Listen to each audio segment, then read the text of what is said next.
1, and you should be gone. Okay, and welcome back to Oasis Valley Mysteries.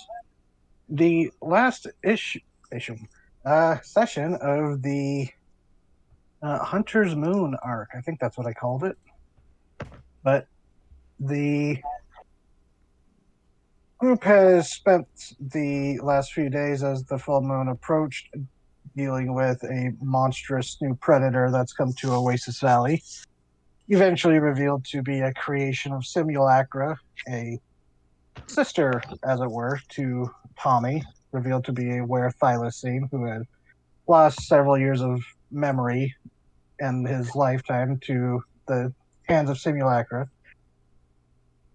And following clues as she tracked down and eliminated ties to Dr. Porter, the sort of villain of your last week, the Carnivore layering down underground near the Cistern Swamp, as it's been dubbed, a subterranean area where it seems an entrance to the superorganism has chewed its way near the surface as organisms and plant life have spread from the superorganism to this underground water retention area.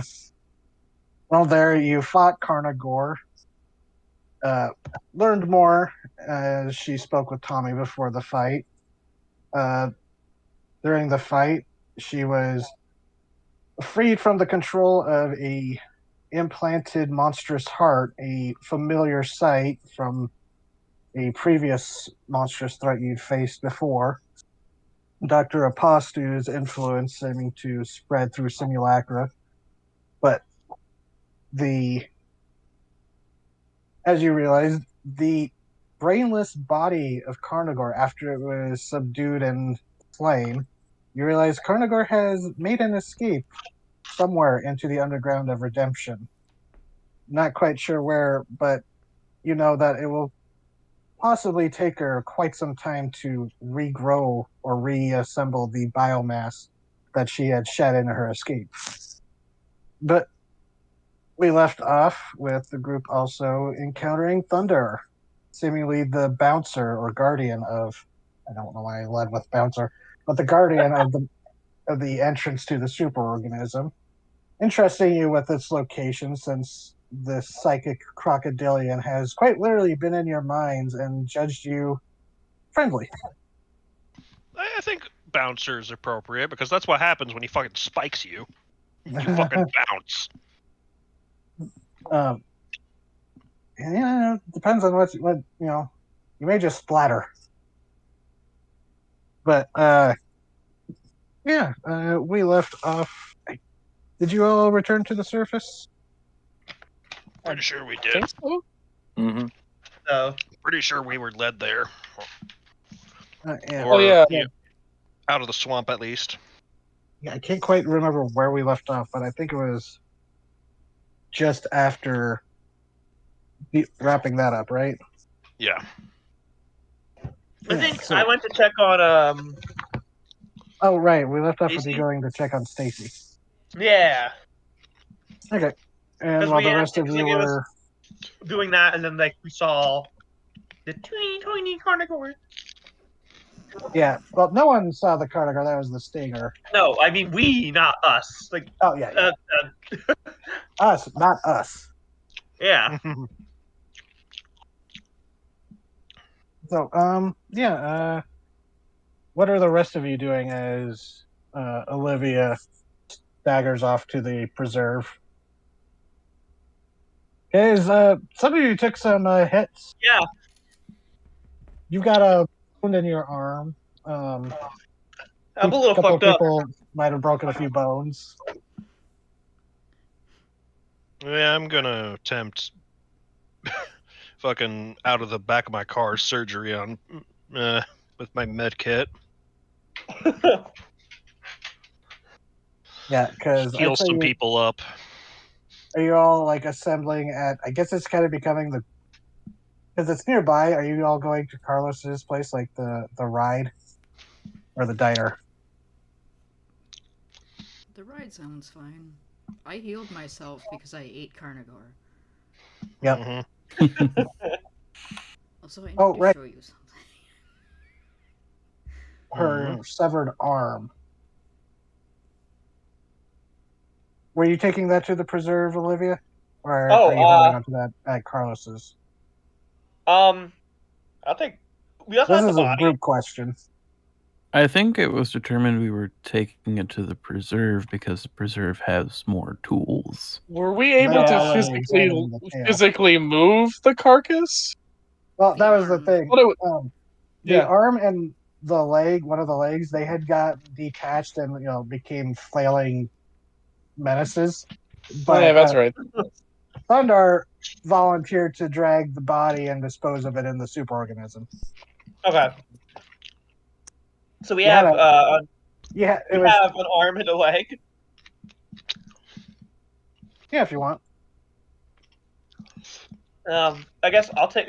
We each take one limb. Just do different things with it. One you can give to Carlos's techie buddies. They might be able to find something out, and I'll take the arm to the preserve. Oh, Hanzo, Oh wait, no, never mind. you're munching a little loud. Sorry. Oh, sorry. Apologies. You're good. I was gonna say, oh, I can take this to the old lady and get a thing for the hot doppelganger. I was like, oh wait, those are two separate powers.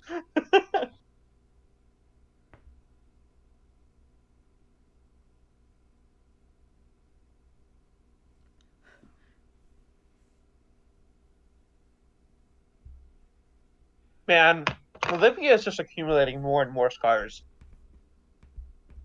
As you do. I mean, oh, jeez. I just tabbed back to Discord and saw what Scatha posted. That poor cat. Accumulating more scars and also the phone numbers of women. So, Tommy, Well, I believe you said that since it's full moon, you said you were going to go off and do your own thing, right? correct. You might be able to meet up with some. If you want it, you could go to the scrapyard and meet up with the, local quote unquote pack. But Man, Excuse me. Tommy's gonna be on his own to just process his thoughts because he's been through a lot, you know? Hopefully that Yeah. bat doesn't steal your food again. Hey, oh yeah, there was that bat. yeah, so long as Tommy doesn't remember killing a person, it should be fine. It should be fine. It's fine. So Tommy heads off into the desert. The Hulk theme show playing. The theme song.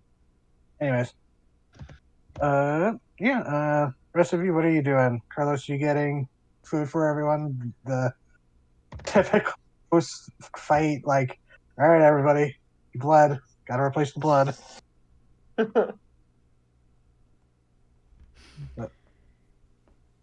Here's something high in iron, because I saw you bleed all over the place.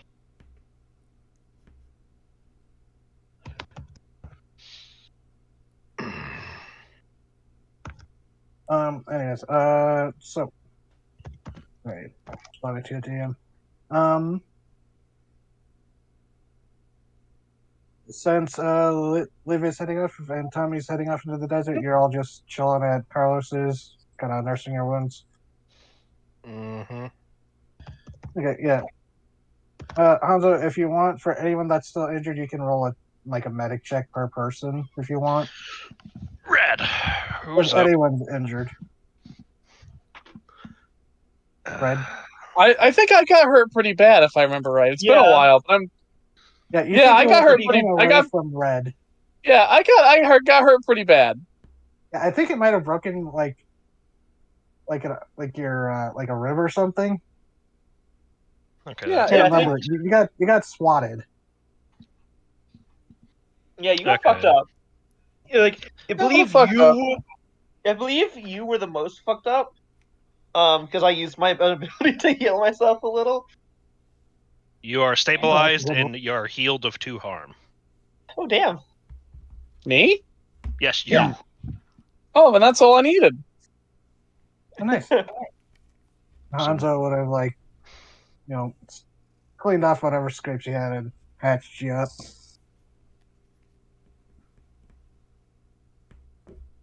While you're all doing that, yes, Carlos. Yeah. I didn't know you had stepped away. Whoops. Oh, you're fine. It was just a second. Okay. So what's Carlos doing while everyone's? Oh, if you hurt, Hanzo can roll to try to heal you some if you need any. I don't think I took any damage, but I'll take a look. Yeah, you stayed at range mostly, but which I mean was smart. But okay, so I was just seeing what everyone was doing before switching over to Olivia and driving over to the preserve. That's fair. Getting blood in her car. Again. It's probably she's probably been talked to about it more than once. I'd say Carlos is probably just taking a minute to breathe, going over some stuff of the revelations we've been discovering with the computer information recently gathered. Okay. So I think it's you, the two Freds, and Hanzo hanging out at your place while the other two are off doing their own thing. Fair enough. Olivia, Yes. pretty deep in the evening now. The full moon's up, providing lots of good light, even when you're driving in parts that don't have, gaps in the street lights. So pretty easy to see as you're driving along. And just read a bad situation. Ah, fuck. Oh, what's my read a bad situation? Plus 3, that's right. 2, 6, plus 3. 10.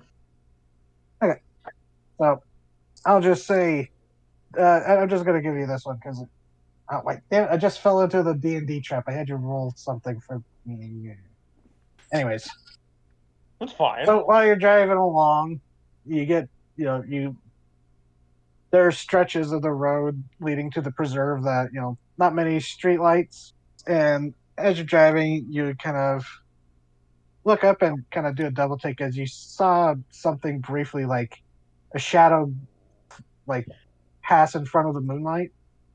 It drew your Okay. attention, and you're just kind of looking up as you're driving along, still keeping an Let's- eye on the road safely. But If there's no one else on the road, I'm going to slam my brakes. okay, yeah, you pull off to the side of the road. It's you've passed occasionally one or two people because maybe people leaving the preserve at the end of their shift, But Yeah. you pull off to the side of the road and you don't really see anyone else on the road around you. Okay, I'm gonna look. I'm gonna roll preparedness to see if I have any binoculars. Okay. But yeah, you'd still have holds if you wanted to use the read a bad situation. Oh yeah. Well, what? I always have Best to look way up. in, what best they do. way out, dangers you haven't noticed, biggest threat, most vulnerable, and best way to protect the victims. Although, Danger I haven't noticed. I'd say that was kind of so you I guess pull that off. was the danger I hadn't noticed, huh? Yeah, you saw something large and winged. Now that you have a moment to stop and think about it without worrying about car, driving, and you're pretty sure something large was flapping. Okay. Well, I guess you, because we can think of our own.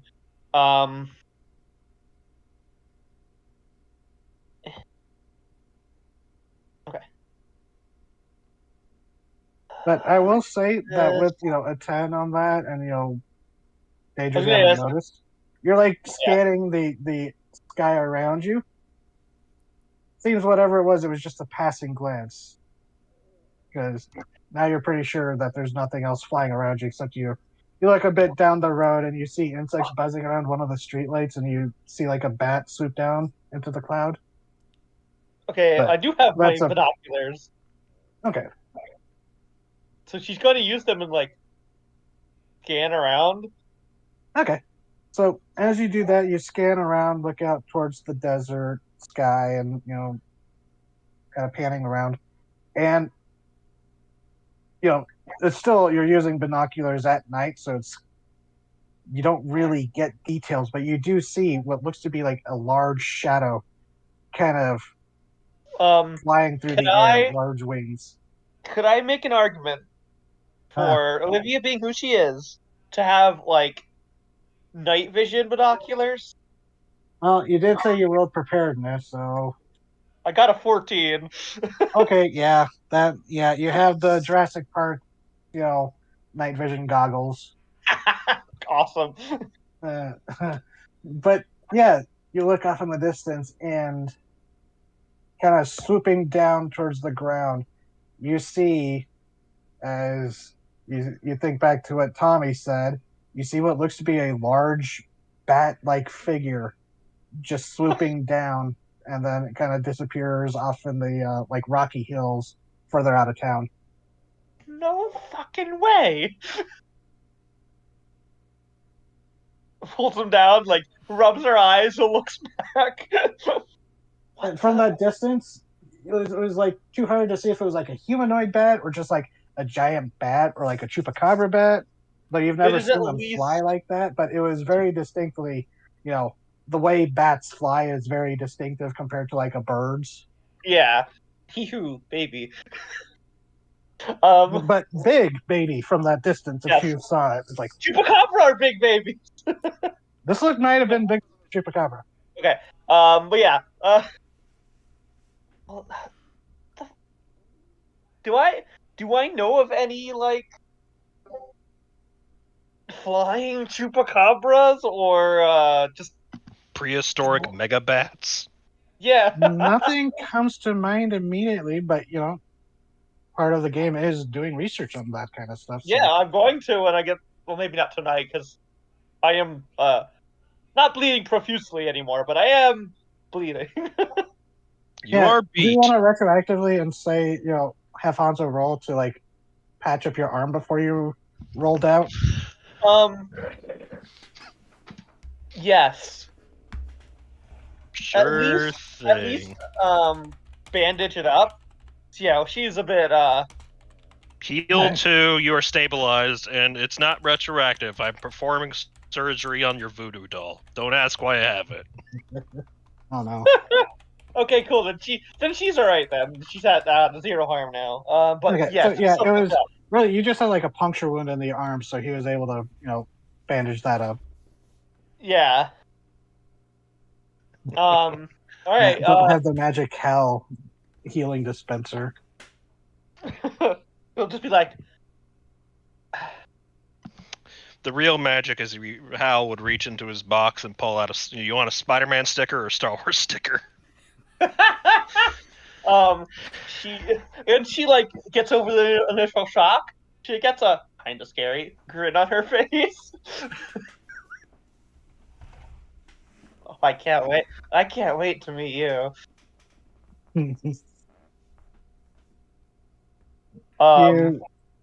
You look around the sky a bit more, and beyond just seeing like the normal sized bats fluttering around the streetlights and some other night birds, you don't really see anything else in the sky. Okay. I'll get back in my truck and go to the preserve. So you arrive at the preserve. It's later evening. It's not like super late, but not as many cars. Not many cars in the parking lot. But you go over to the car lot, and you're able to. Do you haul out the samples? Yeah. Or go check on Stacy first. I'll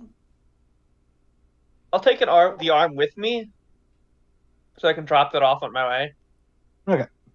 Now you have stuffed in one of those, like those bags you use to stash those sheep bodies in, those sheep and goats. It's a rug, basically. She doesn't want to leave it unattended. Like in the preserve, okay, we have security and stuff. You but did. like just in my car. You didn't see Dr. Lucia's car in the parking lot. She might have gone home for the night. Okay. So like, would I know? Would I know if it would be smart to put it like in the freezer? Oh like, yeah, there are specifically freezers that are used to store, dead animals to, if they're for study later.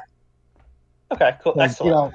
you got to store. It's like, all right, why is this animal dead? Was it because of the disease, or did something else? You gotta. There are like biosafety containers for that kind of thing. Maybe put a label on the fridge of "Do not Yeah. panic when opened." Do not open. Olivia finding. I will Yeah. find you and I will eat you. Lucia has made it a note. Actually, no, it would be George, because Lucia might have done this herself. George has instituted the rule: you can't keep your lunches inside the the specimen God. freezers, even if they're empty. Gee. And you go secure that, get it ready. Because it's late night, there's no one really working intently in the lab. There's like one person there who's just like kind of cleaning up from the day's work, and they recognize you, and they go, oh, if you inquire about Dr. Lucia, they go, oh yeah, she went home for the day. She said she was personally working on a project you got her with something about a lizard's tail. A what? A lizard's tail.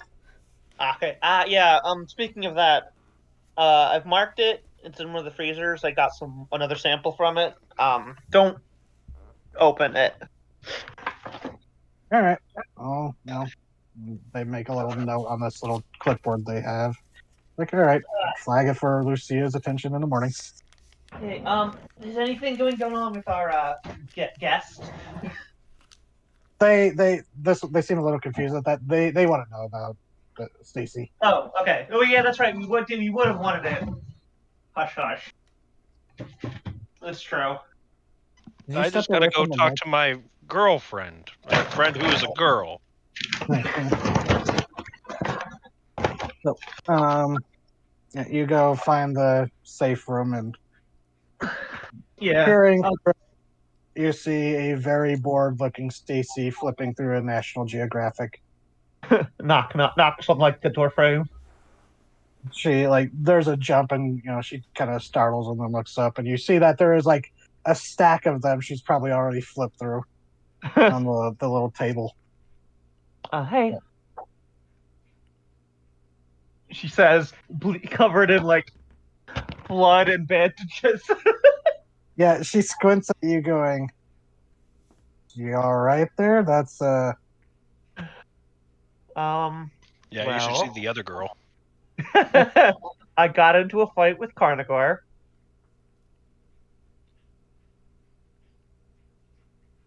oh, and you survived? I mean, clearly you're standing there. Yeah, Carnivore is not a problem, at least for a bit. She seemed to brighten up when you said that, but then when you add that caveat, she's like, "Wait, a bit? Okay, What do you mean?" so, from what we can tell, there was a control organ put into Carnivore. That's gone. Dead. But Carnivore seemed to have ejected a little piece of her brain out. She's nodding along, but as you keep describing more of the weirdness, she's you're clearly both scaring her and losing her. Oh no! So as far as we can tell, she's freed from the programming, so she's likely, she's not going to be hunting you anymore. And we're gonna keep an eye out for her, hopefully in better terms. And and I'll get us more information on the people who sent her, hopefully. But yeah, no. She's not a danger to you anymore. You know what?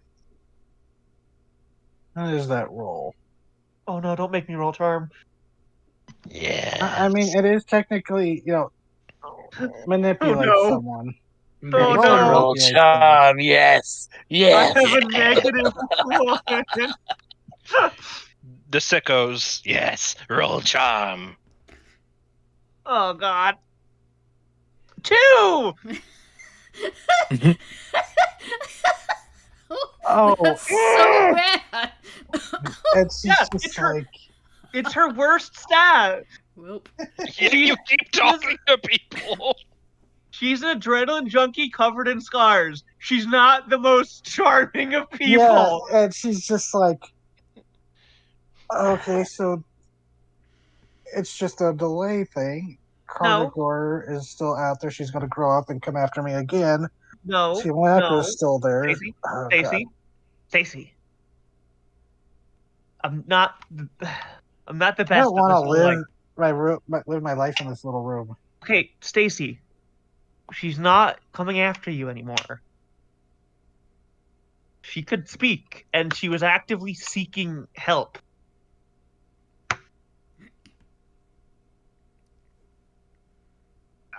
As wild as it sounds, she's, she was doing it against her own will. A reluctant assassin's still an assassin.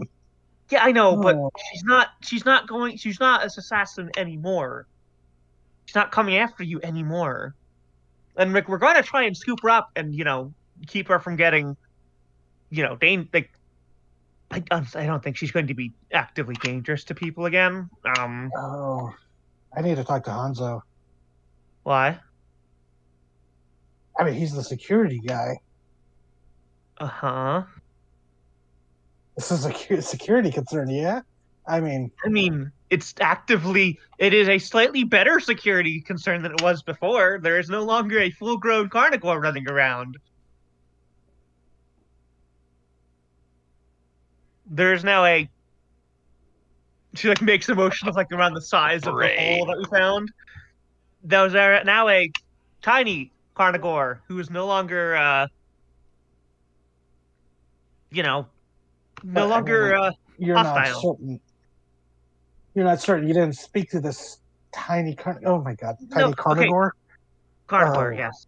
We're going to look for her. But if you hadn't noticed, she motions at herself. I'm kind of fucked up. Yeah, I got I got beat to shit trying to stop something from hurting you. and I appreciate that. It's just, I know you're freaked out.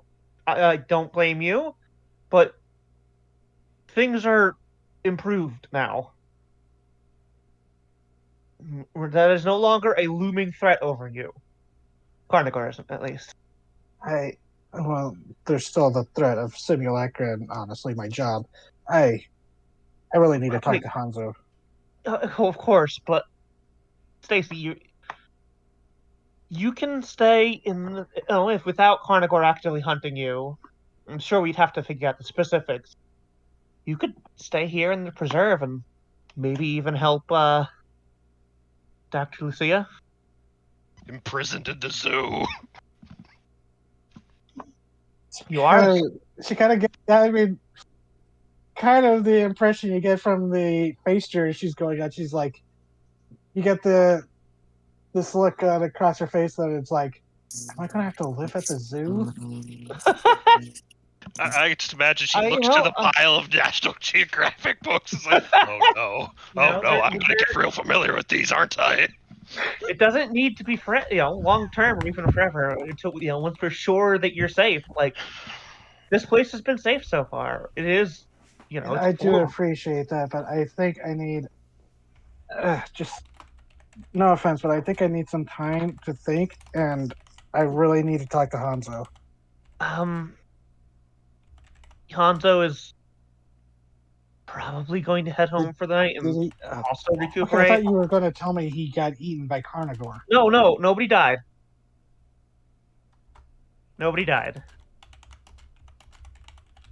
Well, I mean, she kind of gestures to the TV that it's off, but she goes, "I mean, someone died." Okay, nobody died tonight in the fight. Actually, it was today that yeah, it was That's why she said tonight in the fight. yeah. She goes, oh, Marta Bacon or Bacon. She, I ran into her once, and sort of pointing like She walks over and like gently wraps an arm around Stacy's shoulder. she You know, was if she allows another, it. and she kind of tenses up, not really seeming that comfortable with it, but she doesn't push you away. Hey, if she seems uncomfortable, then she'll stop. Yeah, she goes. Marta was another Flunser excavator. I guess she was working with the other guy if Carnagor took her out. I saw she was mentioned on the news. They found parts of her. Well, you would know that that was the body that Phil the were-jaguar interrupted Carnagor from dragging underground. Ah, okay. Carnagor was a victim in all this too. She was like She kind of there's like a little inhale of breath, and she goes, Olivia, I appreciate that you're trying to give the benefit of a doubt to a creature that I understand did not ask to be made into a killing machine. But the fact is, I can't really sympathize right now with the creature that tried to kill me and killed my coworkers. I'm sorry. I'm not asking you And she to gets up and sympathize. she like kind of takes a few steps away. She's getting asking kind of you to- emotional. I'm not asking you to sympathize, Stacy. I'm telling you that she's not coming after you anymore. Okay, I appreciate that. Now, can I have a moment alone, please? Fuck. Sorry, you rolled a 2. Oh, damn it! That went really bad. Yeah. It did, yeah. I shouldn't laugh and I shouldn't be enjoying it, but it's funny. It's funny sometimes when things go horribly wrong. I'm gonna be in the other room. There's a room with cots if you need anything. I'm gonna go. Always call me on the phone and She tell me could, to come but over. I'm gonna go fucking clean my bandages and disinfect everything. She's not really responding. She's just kind of she's Yeah, chilling, she doesn't think like she would. seemingly Just deep in thought. yeah. And she'll head out and she'll turn around and turn out of sight of the door frame and then bonk her head against the wall. Stupid.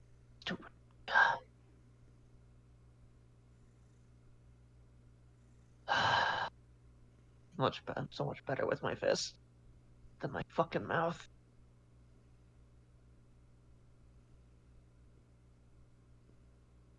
Heads over to a phone. Calls Hanzo. Probably easier to call. Well, I mean, yeah. So you call up Carlos's place, and Hanzo has his car phone. Yeah, but he's not in his car. He's inside. So you would call Hanzo's Presumably in the phone. diner with everybody else. Yeah, you're either in the diner or in the ride building because True. So yeah, you call Hanzo's car, and then after it goes to voicemail, it's like, oh wait, and then you call Carlos's place. So Carlos, your phone rings.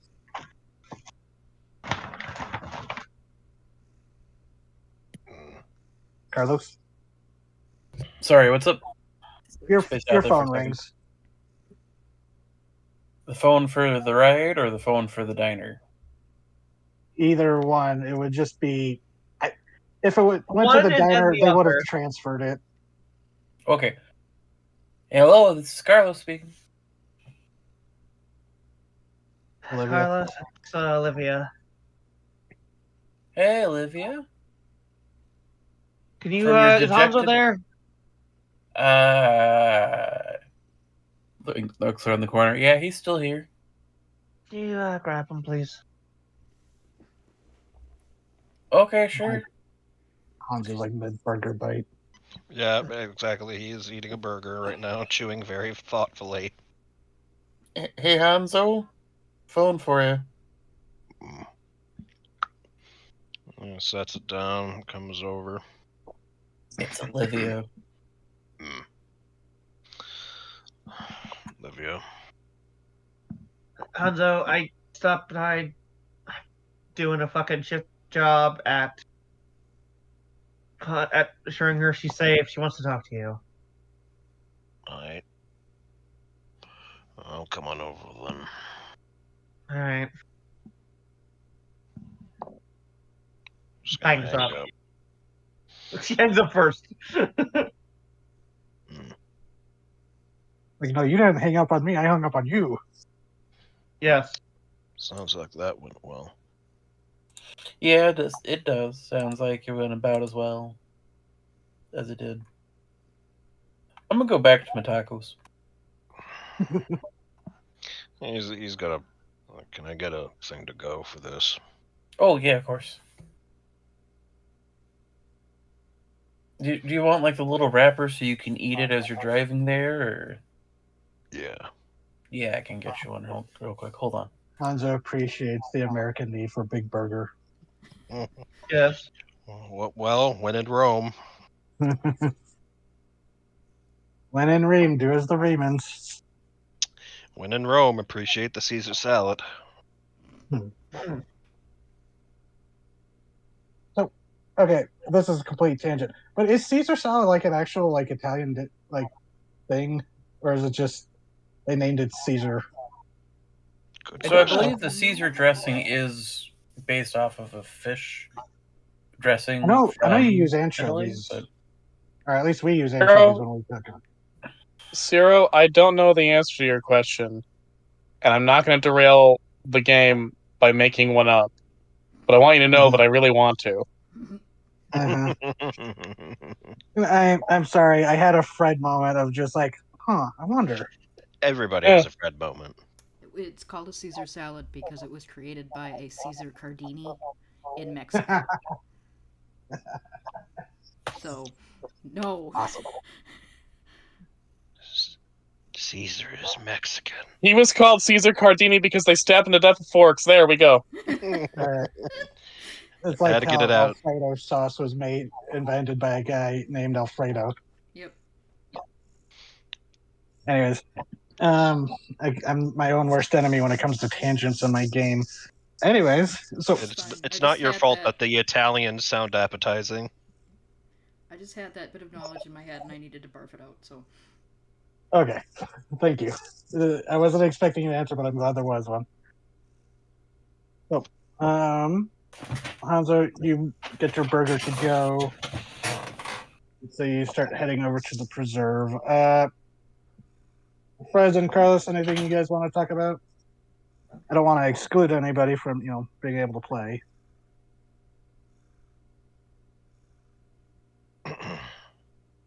Hello. I'm Nah, curious. I don't have about anything in particular, but I'm curious Okay. about the poor state of Fred's jacket. His bedazzled jacket. Well, It's going to need some repair, but because it is still the 90s, there are, leather repair shops that. Wait, it's Arizona. There's leather shops all over the place. You'd be able to find someone to patch it up. They're still all over the place here. Like, they're so like it's such a stereotype. They even make it a joke, and it's always sunny. I'm going to run away to Arizona and open up a leather shop. You know how many leather shops are in Arizona?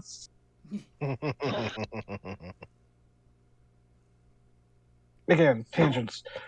So I'll just, Tommy, Yo, you going on a hunt or you just roaming? just roaming, to be honest. Okay. And, that's one of the great, probably one of the things you've come to appreciate being a thylacanthrope or whatever name we're going to call you. Full moons on at night really shows how beautiful like places can be during the night. And the desert's no different. Honestly, the nighttime is when the deserts really become active because everything's coming out after the heat. The air is just full of normal sized bats. You've kept an eye out for a giant bat. You haven't spotted any, but Yeah, who am I? Olivia? Ah. you have to keep a watch out because there are like scorpions and snakes that scurry and slither by. There are a couple times you've had the encounter where you hear a rattlesnake and you're just like, oop, you don't really, even with your healing factor, you don't want to mess with that. But yeah, it's a very peaceful night. You still have that urge to run and hunt, but you've kind of had that exertion for the day already, doing the fight, having the fight. So Yeah, the energy is just like gone. Now it's like the post-workout cool so down. if not for your tormented mind, not to be cliche there, it's a very calm, peaceful night. You hear coyotes howling, yipping and howling off in the distance occasionally.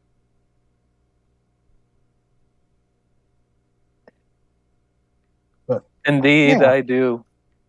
Then I think Tommy deserved a nice, quiet night after that. So Yeah. He's been through a lot, Has a grenade he has yet to use. Just holding on to that for the best time. That would have been a way to, get Carnagor's body down to a movable state. Yes, blow up the sister he just rediscovered. Yeah, it's like when they try to blow up that whale that beached itself. Love the blown up whale. Oh, hold on just a second.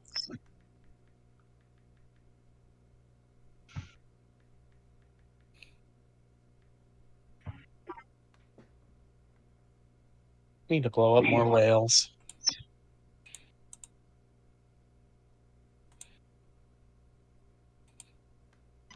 All right, Ahab. He would absolutely do the from Hell's Heart I Stab at Thee, but with the explosive spears from Mad Max Fury Road.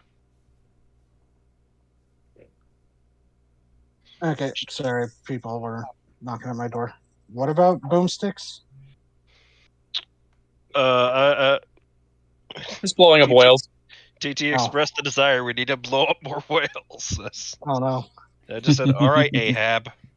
This is how we get the plot of Star Trek 4. Listen, just because blowing up one whale of dynamite resulted in spreading rotting whale meat all over a beach and destroying several cars, doesn't mean the second time we do it will result in that. Yeah, that just means. And if the second time does, that doesn't mean the third time will. And if we learned anything, that means just don't park any cars nearby. If a man gets crushed by whale carcass, so be it. That was the way he was intended to die. What people mean by park the cars closer, so that way they're out of the area where they got hit the first time. Yeah. This is not what they mean by whale falls. Yeah. Also, we should invite children to watch. God. Oh. Yeah. Not to tangent more, but we have to talk about Crush, Texas sometime. A temporary town that formed just to watch two trains crash into each other at full speed. And Crush, Texas sounds like the name of a female wrestler I'd like. It's also a campaign movement. Crush Texas. We don't need it anymore. Oh no. Just get Raven out of there. Yeah. Before it's compressed like a soda can. Texas is too big. Shrink it. So, we'll say, Hanzo, uneventful drive. You enjoy your, driving burger. I don't see no bats because that's not my problem right now.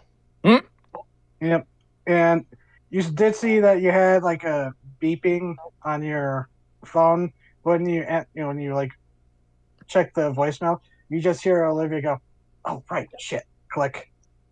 Mhm. But Wait, what? it was when you called his car phone first and then Carlos's. Oh. But yeah, you get to the preserve, you know, Mhm. 15, 20 minutes later, however long it takes. But yeah, do you meet him, Olivia? Yeah. She I looks assume by this point you've exhausted. cleaned up a little bit. I'll say she's like got less stuff on, like picking, like dabbing in, alcohol and stuff, disinfecting herself. Mm-hmm. Doesn't look great. She looks exhausted, honestly.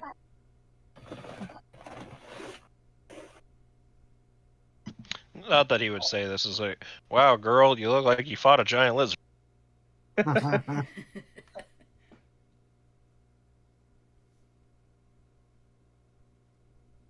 I can hear Hanzo saying, everything but about except for that, "Hey, girl," just like Mhm. walks up, deadpan. You look like you fought a giant lizard.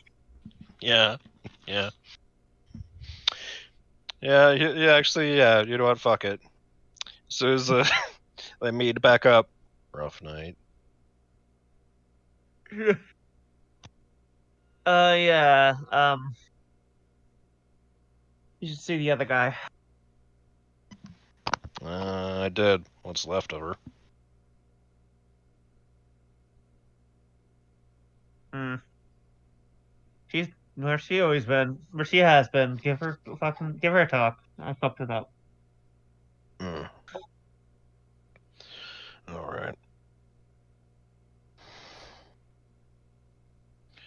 I'm gonna log on in. Okay, so you go over to the safe room, and Mhm. you knock, and Stacy looks up where she's just kind of sitting there, just not reading anything, but just kind of looking down as if in thought. But saying she, kind of perks up and goes to open the door for you, and Oh, I see how it is. don't take it personal. Her Um, lesbian attraction has been fucking flipped on its head. What do you want from her? Get good. so All right, Hanzo, Mr. No Attraction. Fucking vicious, Jesus. What? No bitches? Yeah, I didn't want to say it first in case Nora, but yeah, I desperately wanted to say it's like Hanzo, I fumbled a bad bitch. Romance. Romance is the dark souls of the human experience. oh no. No. Yeah, for some people it I'm is. sorry, Ronnie, I failed you. I couldn't get past the first boss. Quick, put in the assist function. All right. I mean, there are mods now where you can play, basically co-op play it from the beginning. So if someone could like escort you through the game at some point. Wait a minute, I've got a new laptop. I can get Elden Ring on my laptop and then find some evil bastards to make a mod that makes it fucking easy. Then I can finally date Ronnie. There you go. First. Every boss has 1 HP. I have infinite. Come on, let me go. Stonks. Let's break So- this shit for me. So Hanzo, Mhm. when you enter, Stacy goes, "Okay, Hanzo.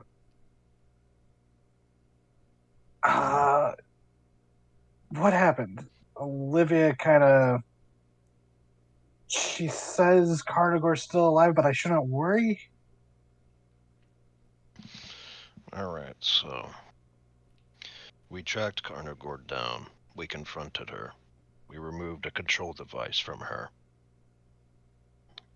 However, I assume as some kind of biological failsafe to prevent capture, a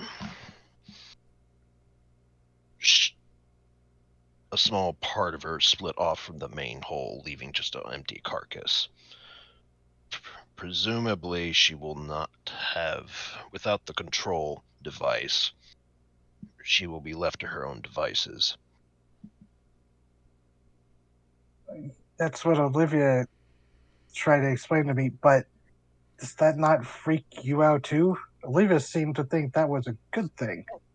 That there's now literally a monster out there unleashed. There are a lot of monsters in Redemption.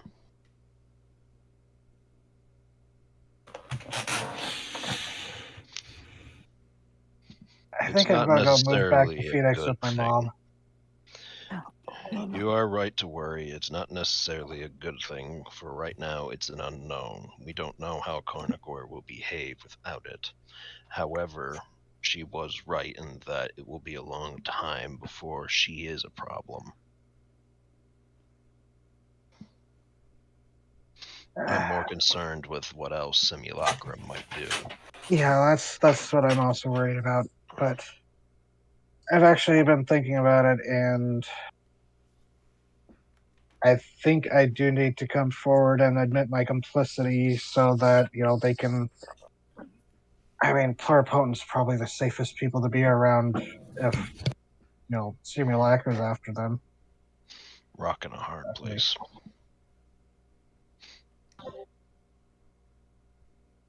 Though you will have to know, I am not officially evolved in this.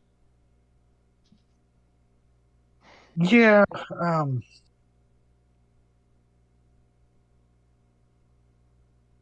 yeah, I don't know what I'm gonna do. It's just, it is a relief that I don't have to worry about a giant lizard hunting me down. But You've got bigger problems. yeah, my career. She kind of says that in like this way, where she's just desperately trying to, you know, find some levity in the moment. Mm-hmm. Uh,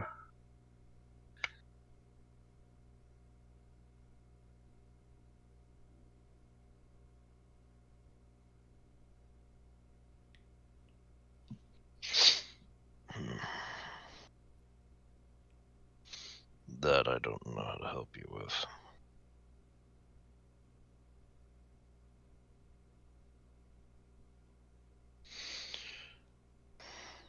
I just work security. I don't know the inner workings of Pluripotent, how they'll react. yeah, I'm. Oh, jeez, I think I need to think more about this. Take your time. It's late.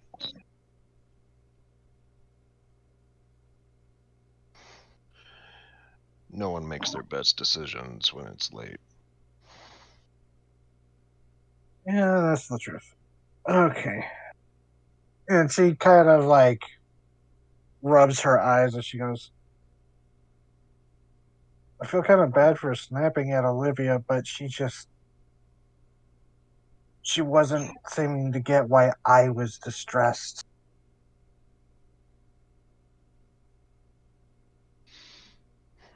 I'm not exactly a people person either.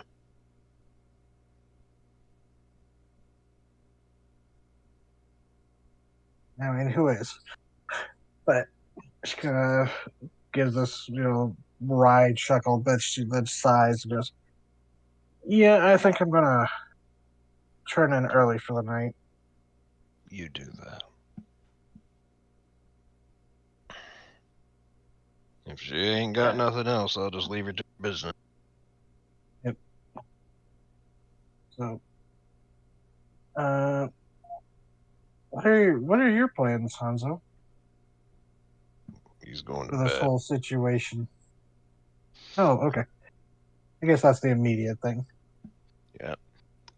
Officially, I'm not involved in any of this. I'm in the doghouse. He was never here.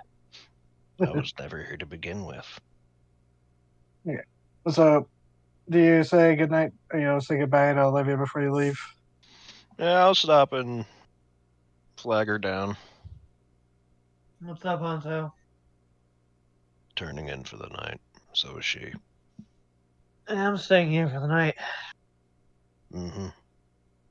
She like picks like a tooth out of her or something. Like, fuck. Pulled out one of her own teeth? What? Oh, not seriously. It was like picking a tooth out of a wound or something. Oh, I thought. Jeez, you were kind of muffled for a second on my end, so it sounded like she reached in and pulled out one of her own teeth. I'm like, Olivia, why? Oh, I know Jeez. you're upset about, losing a potential date, but man, You I like you these you you dress. were only metaphorically blood sisters with Cardigan. You don't have growing crocodile teeth yet. yeah. oh no! I Give don't it know why I time. said yet. Give it time. Eh, Campaign goes on long enough, we might all become monsters. oh no, it's gonna turn into Melody. Not me. Well, some would argue Fred is the greatest monster of all. A Super middle-aged nice. white man. No one's found those bodies yet.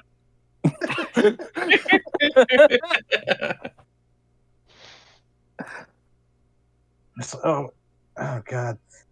So you go to head home. Mm, Okay. What are? I guess this was kind of a lackluster denouement. What is everyone else doing? All I'm imagining is Carlos and Fred are just sitting across the diner, just quietly eating food. I had a gay failure. You sure did. It's been a rough couple of days, huh? Yep. we should all be good until like the next week when the next monster pops up. Just Like, keep watching. Whew. A little traumatic for me, you know. Glad we Same. cleared all that stuff up. Glad that didn't have to kill the giant lizard lady. Yeah. I think Tommy Glad to find out appreciates that. werewolves are real. That was the fun part. And to know that there isn't a werewolf stalking me. It was just Tommy being a protective friend. Yeah. Yeah. Even though it was Carlos who almost made Fred pass out by accidentally defeating him to think that he was the Weird. beast. It was Yeah. funny. Fucking asshole. Carlos, do you ever wonder if there's a point to all this? Hey, don't call me out. Like, is it just an endless parade of misery, or does it ever turn around? It gets better. It comes and goes. You know, in life, waves. right? Life, Yeah, comes and goes in waves. TT. does it? Oh, TT. I think what you're asking is, you ever wonder why we're here? Here in this particular canyon in Arizona. No, what I'm asking right now, people who aren't in this situation, this diner right now, You don't get to say that, TT. neither do you get to interrupt this for your fucking joke. You do all the time. What I'm saying is, yeah, and you guys do the exact same thing to me. Don't lie. What I'm saying is, is there a point to living, really?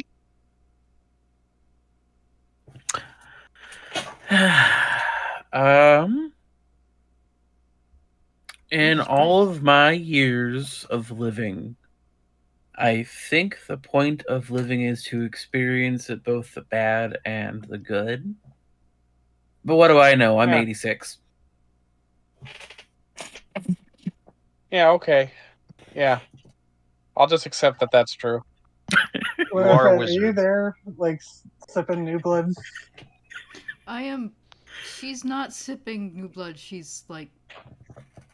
She's at the table, but she's face down, passed out. Well, you know, she's had it rough if she's asleep during the night. There's a lot of shit just happened to her. Yeah, That's fair. why would Fred doubt Carlos? I mean, Carlos Oh. is the wizard.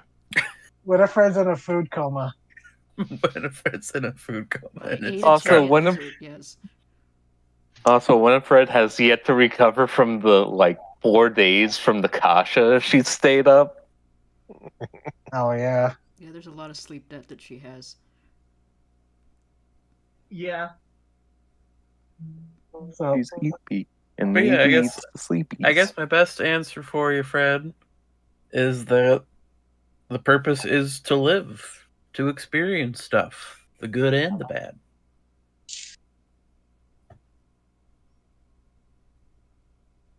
there's supposed to be good to it. When does it get Aw. good? when you Yeah. I guess Yeah. that's the kind of answer I gotta settle for. Mhm. Have a good night. Yeah, you do. You gotta haul Winifred back home. Do you want me to give you guys a ride over to your house? I have a fucking car. Oh, right, you do. Yeah, I do. I'm not Yeah, I not you have to completely apologize. helpless. I've been giving Tommy so many rides, it's just kind of de facto in the head. Even though Tommy has a license and a motorcycle. He just got his motorcycle, if I remember right. Yeah, he's had it for over a week because it was one of the bikers. It was Texas. Yeah, yeah. Stop me if you've heard this one before. So a werethylacine went to the DMV. Just imagine how little Tommy is. He's like 4'9", right? somewhere around there. jeez. He's On a a fucking Harley manlet. Davidson. Yeah, can he reach the pedals? Can you reach the pedals? So, you ever seen cartoons where they glue wood blocks to their shoes? Oh jeez. That's definitely not road safe. It's fine. He's a werewolf. He'll just heal off the road right. Yeah, he'll spread his biohazard all over the road. Oh Sounds god. like a euphemism. Yeah. Yeah, I didn't like No, that sentence. that- Yeah, exact. I mean, as my both my parents are in the medical industry. Is every single time they see a dude on a motorcycle that's not properly covered up, it's like you crash, and even if you live, you're gonna be spreading your fucking biohazard all the fucking road. It's also who's gonna God. clean it. Yeah, my mom worked in the ER doing the intake paperwork for years, and that was one thing she told us. She goes, "The only way any of you, being me and my siblings, she goes, the only way any of you are getting a motorcycle is if you're living on your own, and I don't have to see you drive it because I've seen so many people come in that are skinned because of road rash and motorcycles." Painful. Yeah. Yeah, a werewolf is gonna walk up and that. Oh, that was painful, and then walk away. And meanwhile, his flesh starts fucking walking off on its own. Mm-hmm. Ah, God, that. Yeah. That happened in a Irresponsible Lobo is what it comic. is. Awful. I think that happened in a Lobo comic where he got eviscerated and each blood cell grew into a new Lobo. Yeah. Mhm. Ugh. Is that what you want, Tommy? A bunch of other Tommies? They join together like the gnomes in Gravity Falls. Oh, God. Yeah, they combine together and they form one 5-foot Tommy. Oh my god. I was just thinking Hulk out into the beast form and is just. That's a terrifying thing, just a composite were tiger. Multi-thylacine!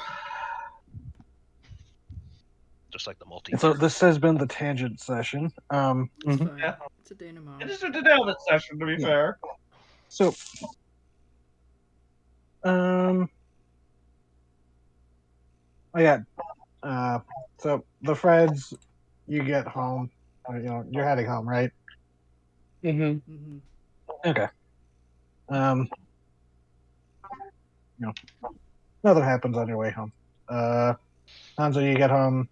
Hmm. Carlos, you stay up a bit later with your night crew, I guess. If you want, or you can go to bed. I But think he'd just go to bed at this point. yeah, Carla, the night waitress, and I can't remember who the night chef is. I have it covered. But yeah. Tommy, Huh? as you're kind of out in the desert, what would you be doing in the moment? As you're just kind of wandering, or are you like sitting, taking in the view? Yeah, just enjoying the coolness of the night. Yeah, because it's not at the point yet where even the nights get hot, which we're getting to that point here in real life, and I'm not enjoying that. But the you've been sitting there enjoying the night. It's kind of nice, like we said, not having to feel that overwhelming compulsion to go, basically have the zoomies during the full moon, the ravenous zoomies. So you are able to probably notice this, or you might not notice this, but you hear like a flapping approaching. Oh. Am I gonna have to fist fight a bat? And as you think that, to yourself, or say it to yourself as you turn and look around, there is a dark shape kind of flapping through the sky, but you realize it's not, leathery bat wings. They're large, feathered, vaguely human-looking arm wings. And then you kind of, in the night, you haven't seen her in her were form, but you see what looks to be a were condor kind of floating, or flapping in your direction, and you would think that might be what was her name? Something. Oh, Ripley, the were condor, and she swoops down, seemingly kind of does like a few like circles before realizing it probably is you, and she lands and she goes, kind of does that like vulture hop gesture where they like hop forward a few feet, and she goes, Tommy? Yes. What Okay. up? I haven't seen you in this form, but you smelled like you, so. Mm-hmm. That's fair. Condors, good sense of smell. But she goes, was just kind of doing a patrol and saw you up here, wasn't sure who it was, but how you doing? I have had the roughest night. Found out Wow. had getting reminded of memories that I have no idea where they went, but now they're back. Have a sister, essentially killed sister, but she's not dead. There's a lot going on. It's almost like she probably can't help it. She does that bird like head tilt, like that was a lot of confusing information kind of expression, but she goes, oh, that's wow. How do you think he feels? He went through it. Yeah, no, she's just like, oh wow. I'm sorry. That's I don't want to sound like dismissive, but that's rough.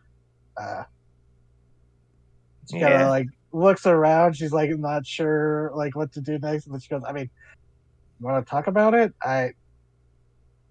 You said it was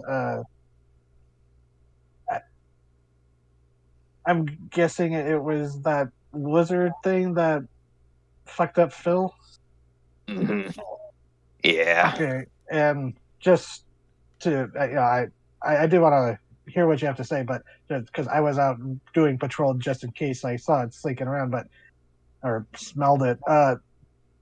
She's dealt with, right? Or it's dealt with. She does. Yeah. What's a she? Goes, okay. Yeah, there was some sort of like control living hard in her, but we took care of that, so she shouldn't be a problem. Oh, that's good. Well, yeah. If there's no danger out tonight, she kind of goes and sits down on one of the rocks up at the top of the hill that you were, sitting on. She goes, I mean, if you want, you can talk. I appreciate it. Will be a thing to talk about in time. Okay. Yeah, I don't want to pressure you or anything. Yeah. Or she kind of then she realizes she's like, oh, I might have been a little forward.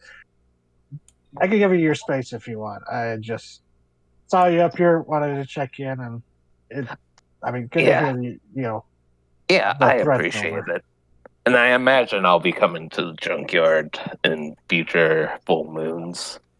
This one was just a mess. Yeah, it's this was an unusual one. Normally our full moons are a lot more chill, and yeah, we'd really be happy to have you join us. It's anyone's welcome if they can play nice, of course. Mm-hmm. Yeah. Oh, and also I might have been going crazy, but did you see a giant bat flying around? Yeah, took a kill of mine that I wasn't eating like last night. Oh, okay, yeah. I thought I spotted one, but when I went to go see it, I lost it. But that'd be interesting if there's a werebat flapping around here, if that is what it is. But Yeah, kind of shrugs her bird honestly, wings. honestly, I would not put it past this world at this point. I mean, I've learned to accept the weirdness when one night I started turning into this when I really don't know what caused it. Like I said before, all I did was I helped raise baby condors with the preserve when they cloned them, and then I started turning into one. Yeah, it might be a genetics thing that was very deep down. Then once you were exposed to the condors, boom. I mean, that's kind of my theory too. That's kind of the theory I've got too. It's I mean, everyone at the scrapyard pack don't really like that name, but The scrap they pack. they all got their own special, unique ways. Magnus was supposedly a magical ritual. Phil, it's genetic. He inherited it. He started manifesting basically with puberty, but like his dad and brothers and sisters, they're all like that apparently. But yeah, Diana, she was bitten. So it's fascinating. But it really is. But yeah, if when you're feeling up to it, we'd gladly have you come visit, hang out. Yeah. But I'll leave you to it. I should go tell the others that danger's past for now, and that we can just try to relax. Yeah. She gives you a nod and then does that awkward vulture hop before launching herself into the air. Goes flapping off in the direction of the scrapyard. Excellent. Yeah. So you have the rest of the night. The rest of the night goes out peacefully, unless you pick a fight with a coyote or something, Otherwise, you have a peaceful night. Yeah, that's going to be the gist of it. Just like walking, essentially how one would walk through a park to vibe. Nice. And I'll be honest, I've gone hiking through a desert at night. It is a very, very peaceful thing. Just make sure you watch out for scorpions. They are a problem. And snakes. It's a good thing you probably don't understand animal speech, because I imagine the desert even more loud at night. Oh, God. You're just walking down the trail and you almost step on a scorpion. Hey, I'm walking here! So, yeah, all of you have a exhausted but peaceful night. Well, maybe most of you, Olivia, you seem to have taken that a little harshly or roughly. Yeah. But yeah, night passes, morning comes. Hanzo, Yeah. you're probably like the one who gets up earliest out of the group, besides like, well, Winifred doesn't count because she's on a whole different sleep schedule. But Yes. so you're up fairly early, even though it was an exhausting day. But as you're probably eating breakfast or getting ready for the day, you have a phone call, at your apartment. Mm-hmm. You'll answer, of course. And when you answer, it is your boss, Mr. McLean. He goes, Hanzo, probably gonna ask you to come in some point today.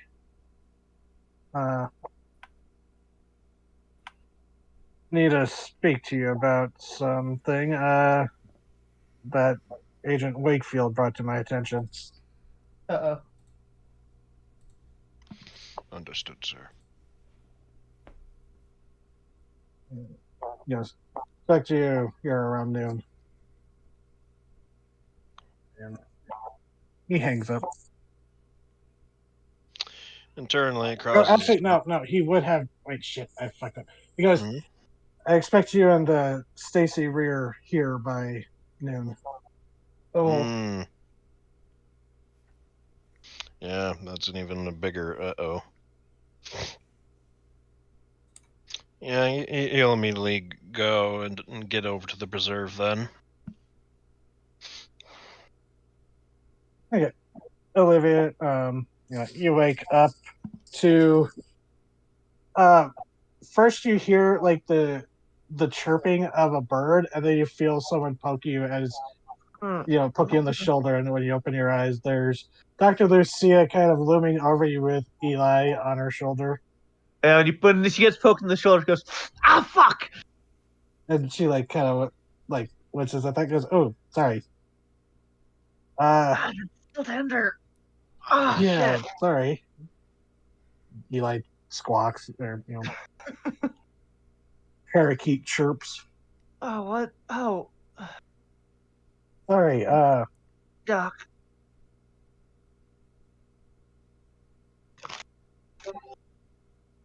Oh, good to see you. yes, heard you had a note waiting for me when I came in just a little bit ago, saying you staggered in pretty late, torn up and bloody, bringing in a sample. And when I went to go look at that sample, there is a Arm. yes, a Giant yes. lizards are. So, and she kind of, you realize she kind of like closes the door to this like little sleeping room with the cots in it, so that it's just the two of you and Eli. And she goes, little bit of so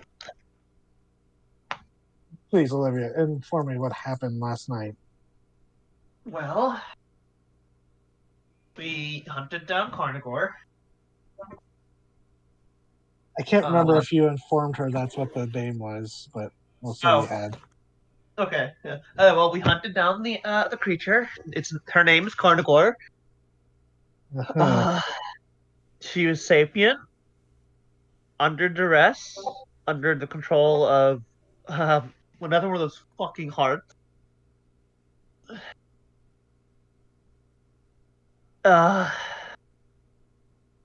Oh wait, no, you haven't mentioned. Well, you might have said the name, but you haven't mentioned who built her or created Oh, her. okay. Then I don't mention the hearts then, because I just thought, like, don't know if I told Lucia about the hearts. I can't remember either, actually. I don't know if you have. Yeah. She had some kind of control organ in her.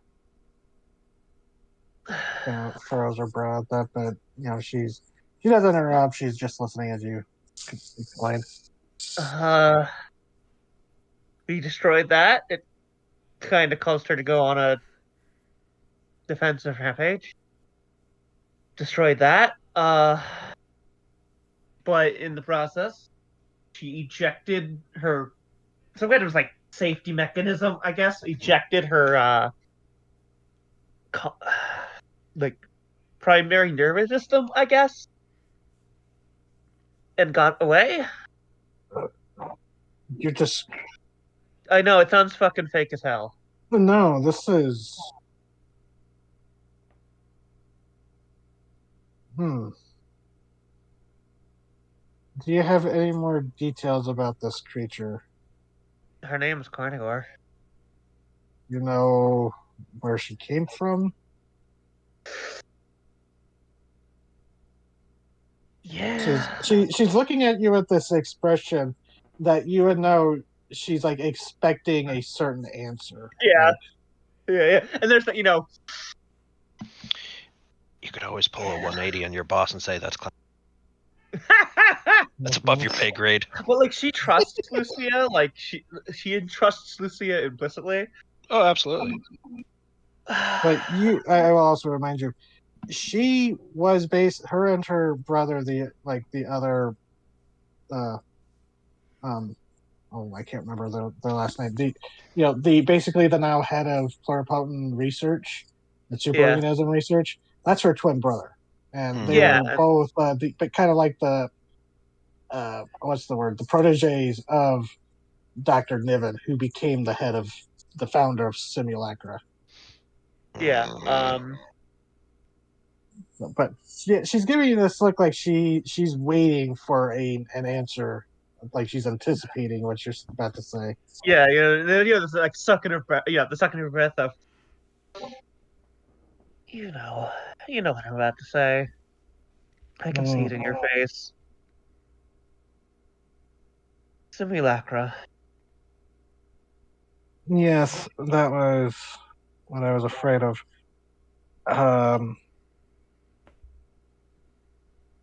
I was waiting to see you in person, but by studying the tale and examining some of the genetic markers on it, that was the conclusion I came to as well. There were some of let's just say some of Simulacra's signatures tangled up in those codes. Is that a recognizable thing?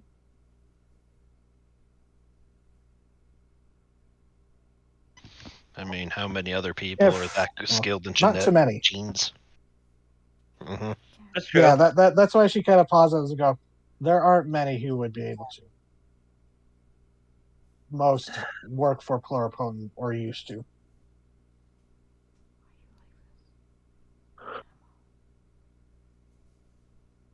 So we have a Simulacra weaponized homunculus. And honestly, from the way you're describing it ejecting out of its own body, and you say it kept fighting you? Not after it ejected. No, its ejection was like at the end of it. It like ejected out of its body, and the body fought for a little while longer. That's what I mean, because if this thing it's a homunculus it's a chimera of many, organisms, but mainly dominated by reptilian. And just like the tale you brought to me, we think extrapolating. I think that it's like when it detached its tail, the tail kept latched. It's like when a gecko loses its tail. Yeah, it keeps moving. You fought the detached tail in more ways than one, apparently. That if you remember the end of the last session or the post game. Yeah, no, I know. Sarah, We discovered that it happened during the fight, not at the end of it. Yeah. Yeah. After we examined the body, we were pretty sure it ejected during the fight, and the body just Probably as soon as you removed whatever control organ was manipulating it. Doc. She looked like she was like in thought, and then she goes, "Huh? Sorry." Can I trust you? I would hope so. I trust you. So too.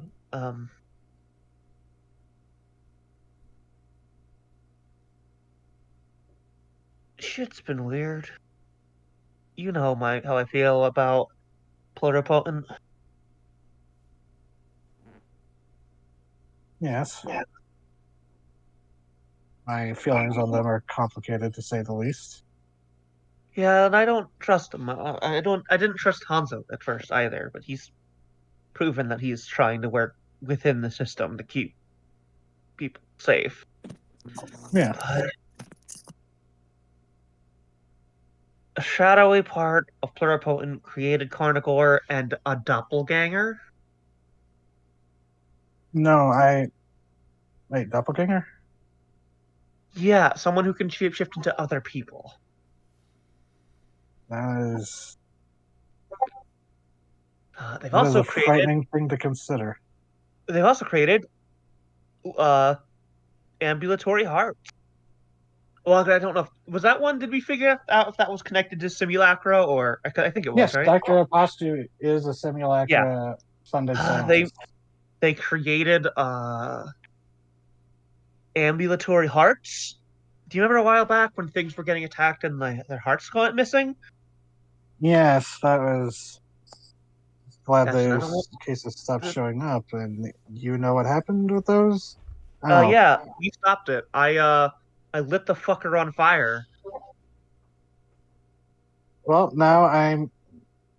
You can't tell George that. Why not? He already gives me crap about letting you have that flamethrower. Yeah.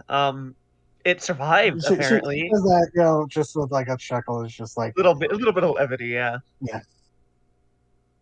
It survived apparently, and they got it back, or I'm not entirely sure, but I mean, here's the thing: simulacra, they're just as good as, if not better than, us at cloning. You could have dealt with the prototype. Maybe, but the body went missing. Is my point. That's concerning. Yeah. But one of those ambulatory hearts is what was controlling Carnivore. Well, with the extent of shape-shifting that this Carnivore could do, that its genetics suggest, and what you've recounted, something like that would probably be the only way to control her. Because if you implanted like a computer chip or a bomb into her, she could just grow around it. Yeah, but making it a part of her anatomy, it's going to shift with her. Yeah. I'm not complimenting them, but it's a clever solution. Yeah, I staked that fucker. That's good. Were we able to get that control organ, or was that pretty much just it got burned to crisp? Yeah, okay. I wasn't able to get it. It got stabbed, burned, and then ripped out and crushed in Carnivore's hand. Right. There's no surviving piece of that to study. I mean, you might have been able to pick up like a few charred bits, but yeah, it's yeah, that's not. You're not gonna get anything out of that.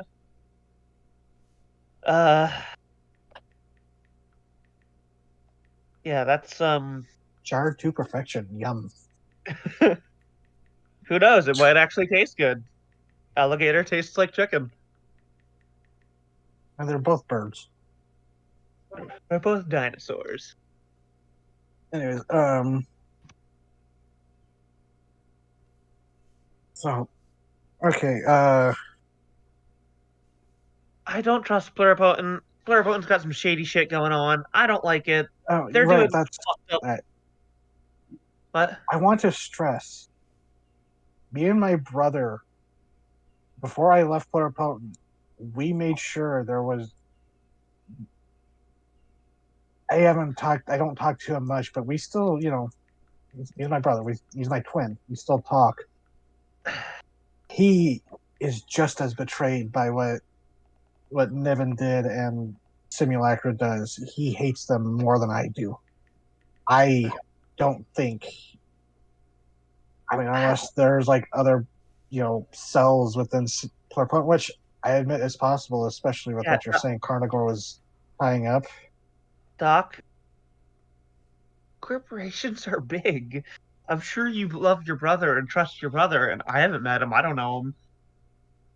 I can't judge his character, but there's bound to be so much stuff Yes, in Olivia, I am Pluripotent. extremely aware that corporations are.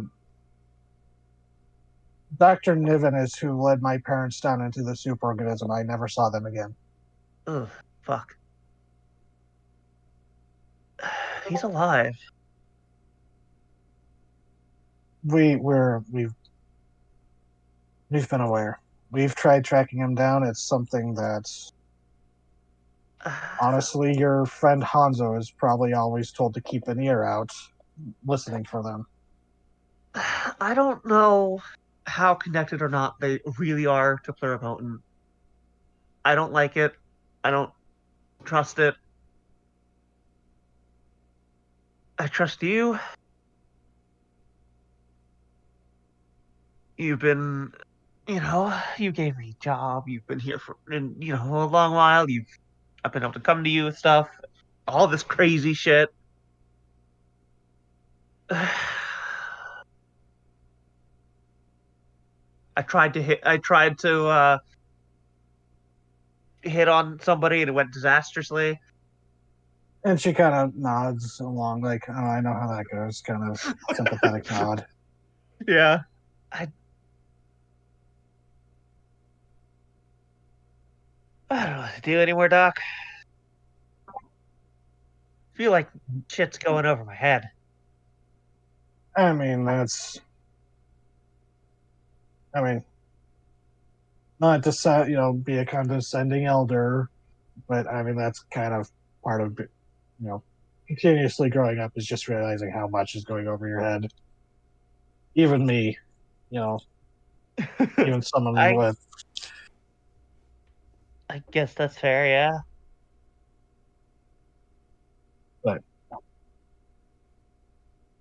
I think you're handling it pretty well, honestly. This has been a weird month for you. But a weird month for me. Yeah. God, has it only been a month?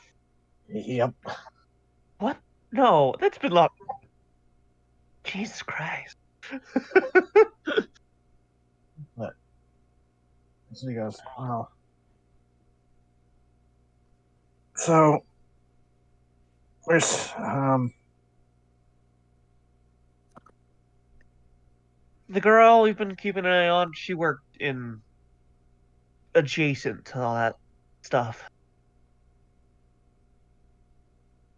They were at Carnivore she was one of Carnivore's targets. right. I mean, well, you say Carnivore is not a threat now that the control organ's been removed? I don't think so. I think I don't know what her actual nature is like, but she was doing this stuff against her will. She didn't seem to want to, and she wanted help from, us. I mean, I don't want to seem like a stereotype, but she'd be welcome here. I'd love to. I know. And she kind of makes this face as she reaches up and is like scratching Eli because he started to get offended that she wasn't paying him attention anymore. But Aww. she goes, Although, might be a bad. I don't know. It might be a bad optics. Me, the rumored mad scientist, going like, "Hey, I want to study you." If Carnagor ever gets comfortable, if she does come here, and if she gets comfortable with it, then have that door open. But if she does come here, maybe don't bring that up, like as an option, unless she's. No, yeah, that's. I'll try to be more tactful, and she kind of laughs.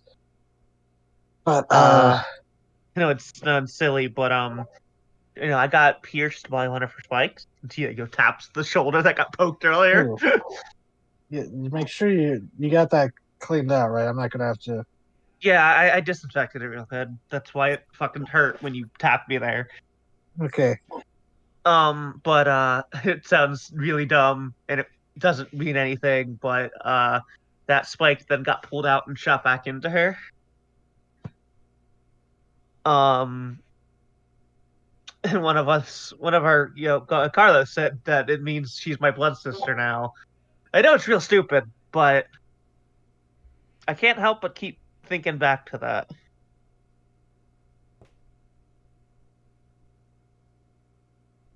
Kind of.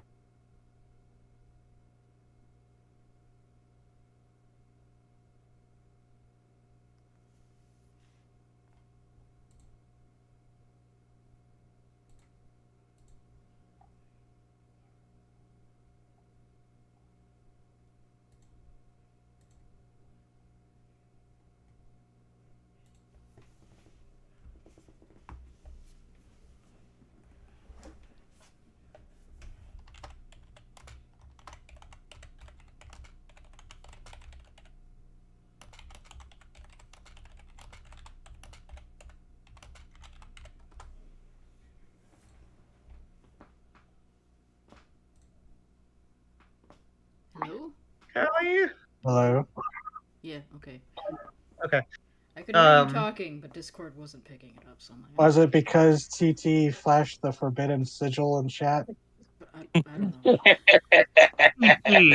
Fuck you.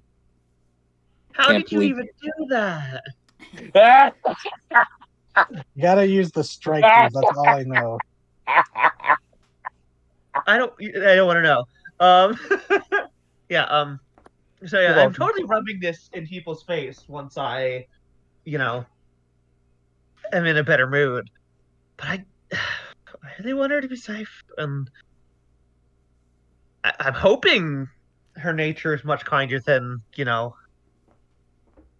what it seemed. I hope she's, chill. But I don't know.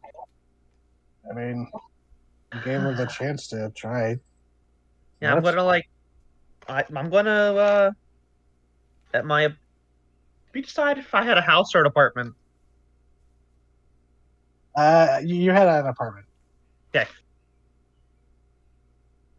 Not the same one that Hanzo lives in, but yeah, I'm gonna set up something by my apartment with her name on it. See if she comes by. well, oh wait, is she? Are you telling Lucia this? Yeah. Well, I mean, be careful. You might not be visited by her if you start advertising of this classified organisms.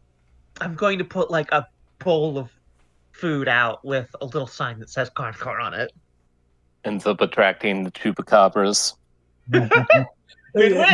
She's gonna laugh and she goes, "Your neighbors are going to think that's what you've named the feral cats." Exactly. I mean, okay. Yeah, that is an appropriate name for a feral cat. I'm not gonna lie. So worst Probably case the scenario. size of one. Worst case scenario, I'll feed the feral cats. Best case scenario, I'll scoop up my blood sister. All right. Well, she's like petting Eli. She goes, "Well, Stay safe, Olivia. Yeah, I'm doing my best. I'm actually feeling a little better now after that. But thanks, Doc. Yeah. Still, yeah, there's a lot to work through with those samples, especially now that you've got me another one. Yeah, it's a whole arm. Might I ask what happened to the rest of her? Disposed of. Oh, you remember the Scarandra that got out with the superorganism a while back? Her eyes got a little wide. Yes. It's eating the remains. How did you get her to the superorganism? Oh shit! Right, I forgot that part. There's like a like she like the look of like oh shit! Like I genuinely forgot. You boob. Well.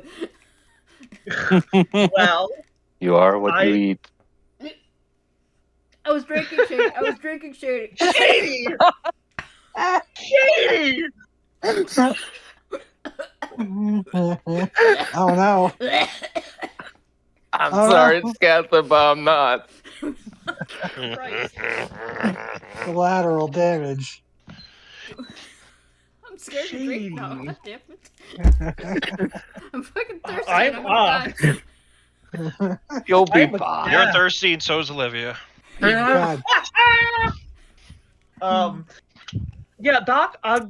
In all the fucking insanity, I forgot to mention, which is not great because this is kind of a big deal, but it's been a lot. There's an entrance to the superorganism in the sewers. She goes and like grabs you by the shoulders, making sure not to grab you by the wounded part, and she like grabs you on the other shoulder. She goes, Olivia, you just buried the lead. What do you mean there's a superorganism entrance? I'm sorry. Like I said, got beat to shit by a giant lizard monster, trying to save the giant lizard monster. It's tried to okay, flirt you're rattled, but I'm sorry. Just There is an entrance to the superorganism in the sewers. It's where Carnivore was. It's where the Scarandre was protecting it. kind of like stands up a little straighter and just has this 1,000-yard stare, and she goes, well, you're All gonna right, have to show it to me sometime. Doc, you can't tell anybody what I'm about to tell you, all right? She like refocuses on you, Nobody can know this. looks to The Eli. Yeah, you too, Eli. You can't tell Eli. anybody. Eli's like, not a narc. You It's know, not a yeah. talking parakeet. He just squeaks. Yeah, she points at us like, "Don't be a narc." Squeaks. I can't do the parakeet squeak. They're just so Adorable. squeaky. They are. There's.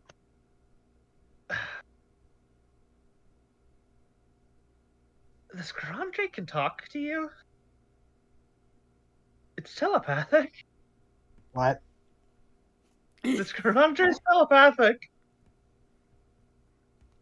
It can only do it within the superorganism itself, which is probably why we haven't really just found that out. But the Scrandre are sentient and telepathic. She's got this like you can't. Wait, I just realized I know I was making this sound face. crazy. She's just like, no, that it makes way too much sense. It does? Again, you're gonna have to show me this sometime. Yeah. Well, you have to be careful because it is, the superorganism. We have to, how what that shit can do to you for being Yes. exposed too long. No, believe me, I am well familiar. But you're telling me you've made contact with a non-human sentience, and it is a Sirandra, and they are only telepathic within the confines of the superorganism. That's Insane? No, No. that makes too much fucking sense. And this is one of the few times you've heard her swear. She's just, What? What? oh, What do you mean makes? What do you mean it makes too much sense? I gotta go. No, no, no, no. She's No. taking her breadsticks and she's leaving, You Olivia. just had a brain blast, and her gray matter's all over you, and she's just leaving you.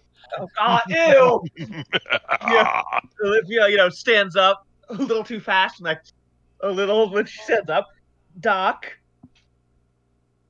you can't leave me on that. Like I said, you can't tell anybody about this. It would put the Scrandra in so much danger. No, I'm not going to. It's just, oh, my brother would. Oh my god, he's gonna lose his mind once he learns about this eventually. If he Or if he learns learn- about if- this, Or if he doesn't know it already, and he hasn't been telling me the little. that's also possible. Um, What was it? What's our friend's name again? Thundara. Thundar. Also, Thundar. Also, Wait, from the cartoon? Shrugs. Yeah, if we when we go down there, we might meet the Scrandra.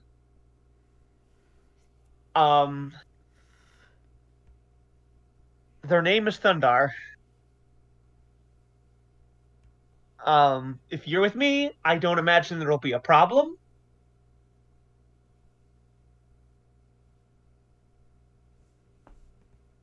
But And then she Yeah. kind of gets this, like, she goes, will Hanzo tell Clarapone about it? Which, we'll say, Hanzo, we'll say you're getting to the preserve pretty soon.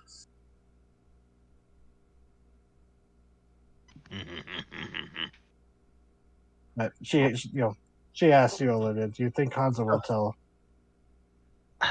He's kept stuff from them already. I don't think he's going to tell them about the Scrandra, at least. He might warn them about the entrance. I'm not sure. Because that's a danger. But, like, we also have a friend Yeah. keeping an eye on it. So I don't know if he's going to. But, unattended entrances are dangerous. I mean, you did meet all these new friends of yours because of vultures exploiting a new entrance. So, yeah. Yeah. I mean, sometimes it's not just the beasts that crawl up out of it. It's the real danger. But, jeez, I need to go work on stuff. I'm going to continue working on begin analyzing the arm. That's all you just say. Normally with animals, you just say, I'm going to go analyze, the tail or the leg. Don't really say arm often. No. But, okay. And then she kind of takes a breath and then kind of calming herself, and she looks at you and goes, are you okay, Olivia? Better than I was feeling. Wondering, I trust you, but I'm worried if I've made the right choice. She kind of nods and she goes, I can definitely understand that feeling. And then she goes and walks out of the room. Eli gives a goodbye squeak. Hey, Eli. Remember, don't be an arc. Squeak.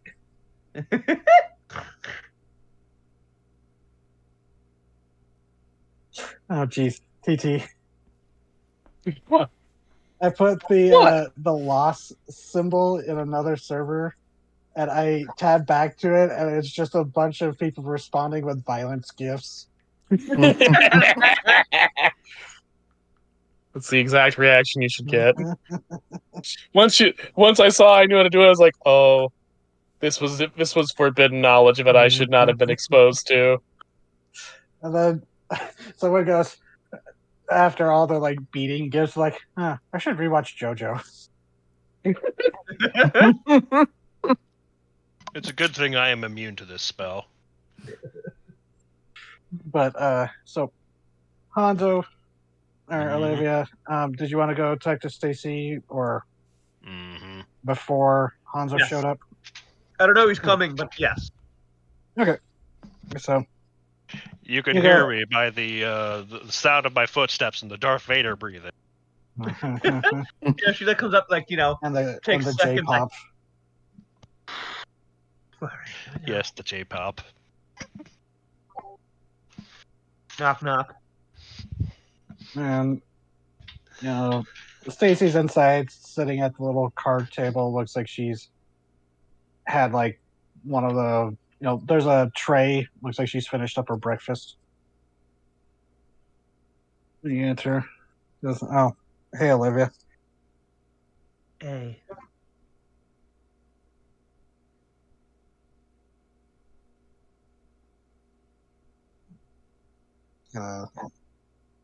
Looks at you Just, curiously. Goes, did something happen?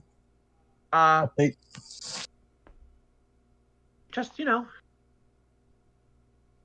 all this. Right, what was that? You kind of cut out. You just all this. I'm a little more calmed down than last night, but it's still. Sorry, I did a really shitty job calming you down. Yeah, no offense, but you kind of did do that was kind of shitty. It's not like I almost killed myself trying to save you. Well, make me feel bad, why don't you? Shit, I'm so bad at this. I'm sorry. No, it's fine. I haven't.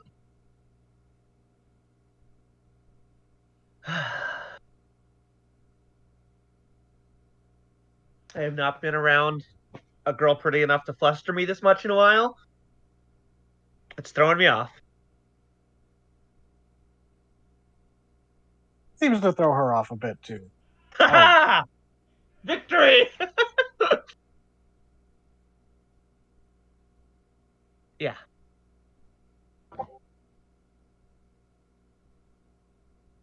I mean, Like, I'm don't get me flattered. wrong. Don't get me wrong. I'd have gone about this the same way either way. You needed help, and I would have helped you. But we are in the 90s. Are you gonna run away Oh and then be running in the 90s? my God. Shut up. Hanzo pops around the corner just to quit that. No, not yet. Not yet. Well, Just, I mean, I'm flattered. I'm mean, it sorry. didn't- I've just been a little. Yeah, it didn't preoccupied. seem like a good. It didn't seem like a good time to get into any of those feelings because this shit's been going on. Oh, is that why that guy George has been like? Oh, Yeah, I did Okay. have to make an kind of laughs excuse. at that. Uh-huh. He, I Sorry. talked to him a few times, and she kind of like gestures to the tray. He's probably that actually goes. Okay, some of those questions make a little more sense, and he goes. He felt like I would. Though in hindsight, it really did feel like I was being talked to by someone's dad. Oh my god! I'm gonna kill him.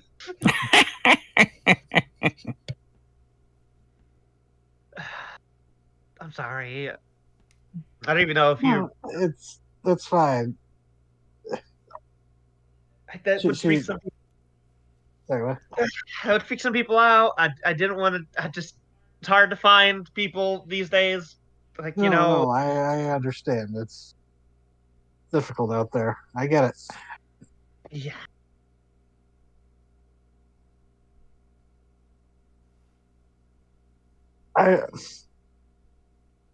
I feel like a dick.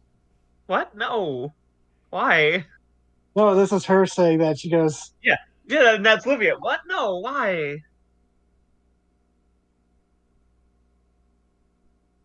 No, I don't. I didn't catch on apparently. Anyways, it's fine. Like I said, shit was going on. yes. Okay. And as she's like kind of processing, Hanzo, say you got there around there because it's not noon yet, but he wanted you there by noon, and you knew you would Yeah. have to discuss some things. So and so you arrived at Pluripotent, not Oh, Pluripotent, cool. You get to the come in during this preserve, awkward conversation. Yes. and Move over, Olivia. Your lesbian object of affection must come with me to the suspicious meat factory where And- people disappear. oh no, so hold on. So going to fight you. Hanzo, well, actually Olivia, Yeah. there's like a knock at the door, Oh, and opens the yeah, door. you see an arm reaching out from behind the door because Yeah. like It you leans hear out. George go, is it safe? Oh my God, George! Okay, she's in there, Hanzo, and I you got see words for you later. I'm sure you do. And your boss goes walking off. And so, Hanzo, you were led there by George when you arrived. So, Thank you. Hey, Anzo, what are you back near Suzuki for? He's got to look to Stacy. Rare, we've been summoned. her What? question falls. What do you mean? You and I have been called. What does that mean, Anzo? My boss would like to see both of us. Narrows her eyes a little. Well, shit. Hanzo, I know you're doing your job, but we didn't get to beat to shit just for your boss to grab her. We discussed this last night. The possibility she may turn herself into pluripotent of her own free will. I did think about that last night after you left, Hanzo, and honestly, I'd like to just go back to my job and pretend nothing happened. But if they know I'm involved, like we said, discussed last night, they might be the safest place away from simulacra. Aye.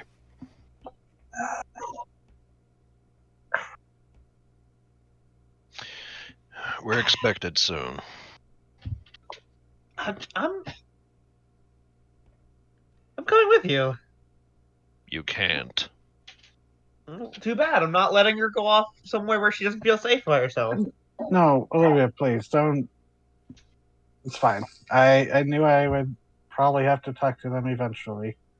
Well, then they can talk to me too. You're not gonna get any further than the lobby, Olivia. I'm making it clear that I'm not letting her go out of my sight.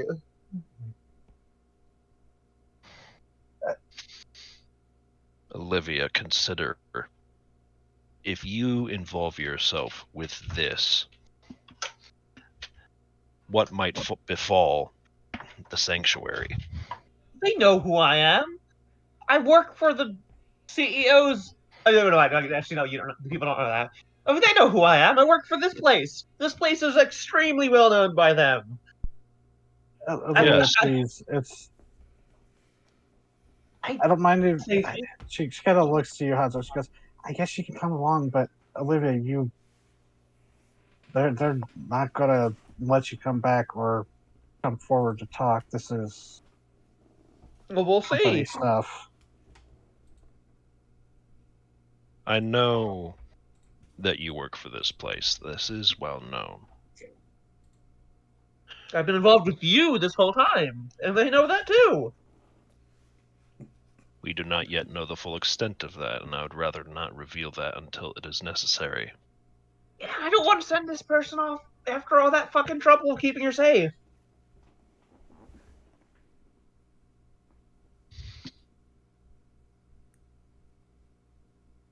We risked our lives to keep her safe just for. I don't want. We risked our lives to keep her safe. Yeah. And I don't Well, trust that pluripotent's not going to throw her away and lose the key. And if that is their intention, what are you going to do about it? they're not going to kill me. Or disappear me. I mean, I'm just a resource purification tech. Do you trust I'm not that? important enough to disappear. At least not important enough to them, at least. I made... And she looks to you, Hanzo, because I'm fully willing to confess that I'm like I told you, that I was helping out Dr. Porter, but I didn't know he had connections to Simulacra. I'm being completely honest with you on that, and I will confess to everything and tell them everything I know, but Aye. It is my hope that nothing befalls you. But we must go. okay.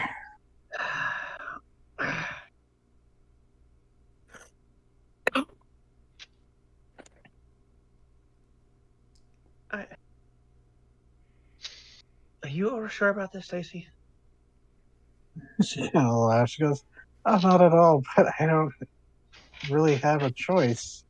I can't just become a fugitive. I know. Gotta..." I'm still coming with you. To stop me, be whatever, but You're going to get in trouble. am I? You may. How? They may know already that you're in. But by doing this, you will show how committed you are to it. They may try to keep closer tabs on you. Let's see, I'm committed to keeping keep someone alive. Big whoop.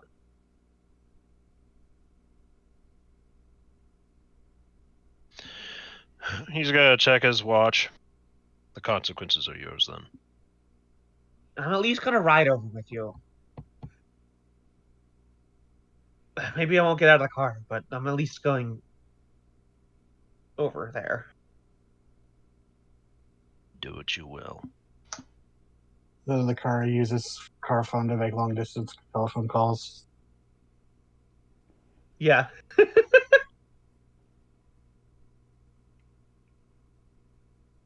Yep, just gonna take her back to Plurpon then. I wasn't old enough to have to worry about bills in the 90s, but I remember long distance calls being a big deal. Olivia would have done something like this whether she was attracted to the person or not, because she did try really hard to get the biker to, try and stick around and, Yeah. turn over, leave. So, this is not new for her. Oh, no. So, the three of you are heading to Pluripotent. Mm-hmm. Rest of you, did you have anything you wanted to do in the morning, or y'all still just kind of recuperating? Recuperating.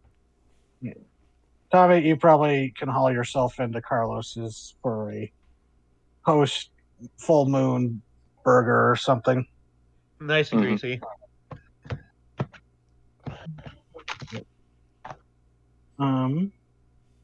Yeah, we'll just stick. Okay.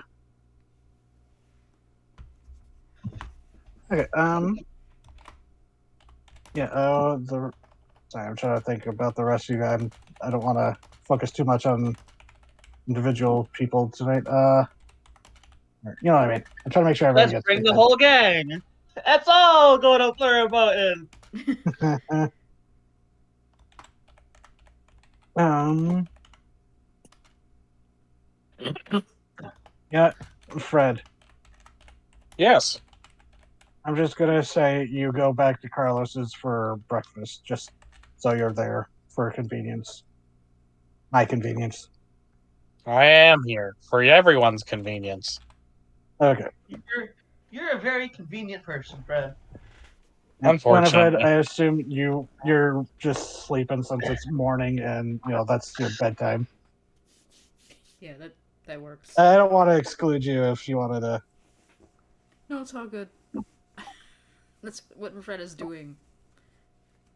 Stalking somebody, Callie? Yes, sure. She's either sleeping or stalking someone. Pick one. Oh, I didn't even see what you said in the chat, so I was just like, stalking what?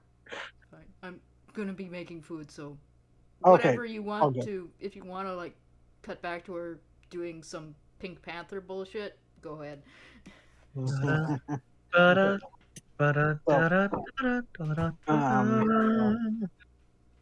Tommy, you're there having your morning meal, and you see Fred walk in. It is now. Oh yeah, it would be a Sunday because the full moon was on a Saturday. All right, I'm gonna blow the bank here. I'm gonna get some toast, and I'm gonna get some of those cornflakes. It's breaking the bank. Oh no, That was- we need Fred to get a raise. That's literally He's no longer in, his the apartment. cheapest things you could order for breakfast at a restaurant. And also, you're overpaying. Yeah. So, yeah, Carlos, would you be up to? Probably with the making morning sure. Sunday rush. Yeah, help him with the Sunday rush, just vibing, living, coexisting in this eternity that we live in. One of the above. I can never remember the name of the mother of the twins. Oh, God damn it. Oh, yeah, Carla. Right, Carla was their mother. Sierra was the night waitress. Whoops. Yes, the night waitress. Right, and the night chef was Ramon.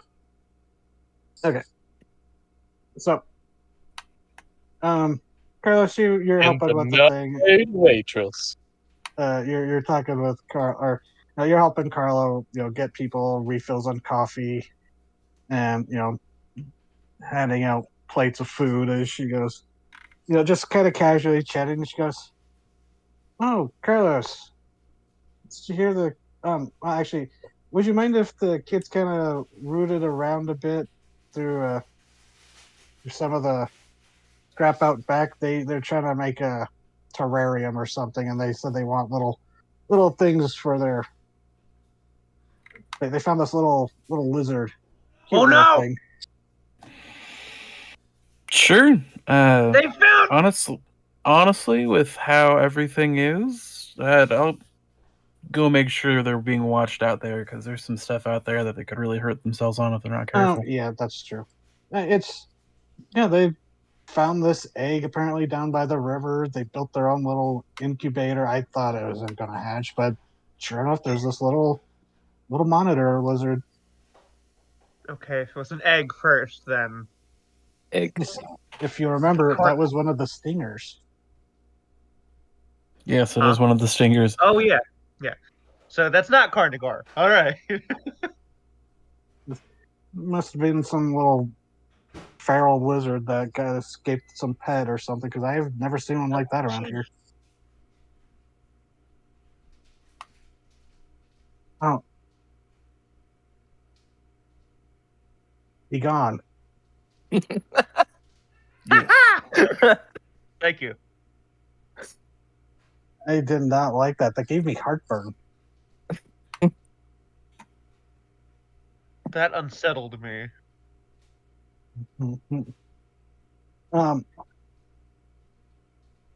So she's just chatting. She goes, "Yeah, they just want to make something, I guess, enriching for it to scurry around in." That's fair. And she kind of chuckles as she gestures over to Fred, with his cornflakes and toast. And she goes, they actually found it when he helped find them that one day when the bats were loose. Oh, nice. Oh my god, is it a baby Scrandra?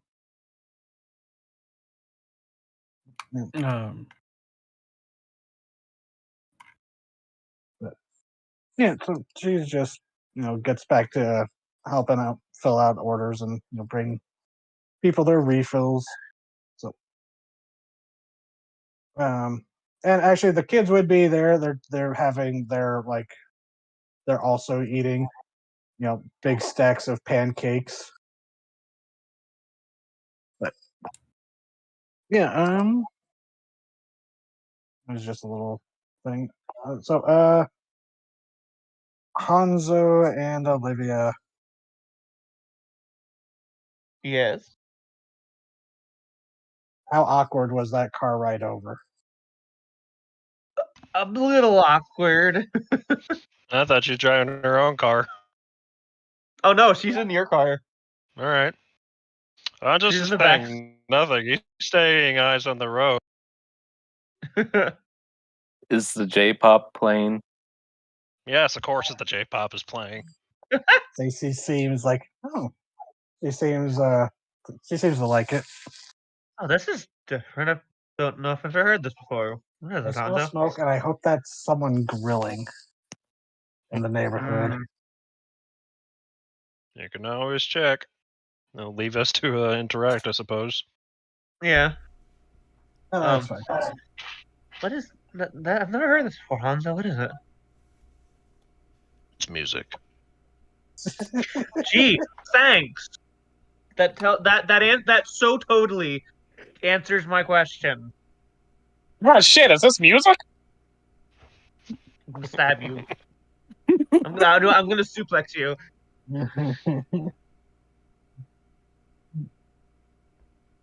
Good. So I just I've heard scrolled that through. before.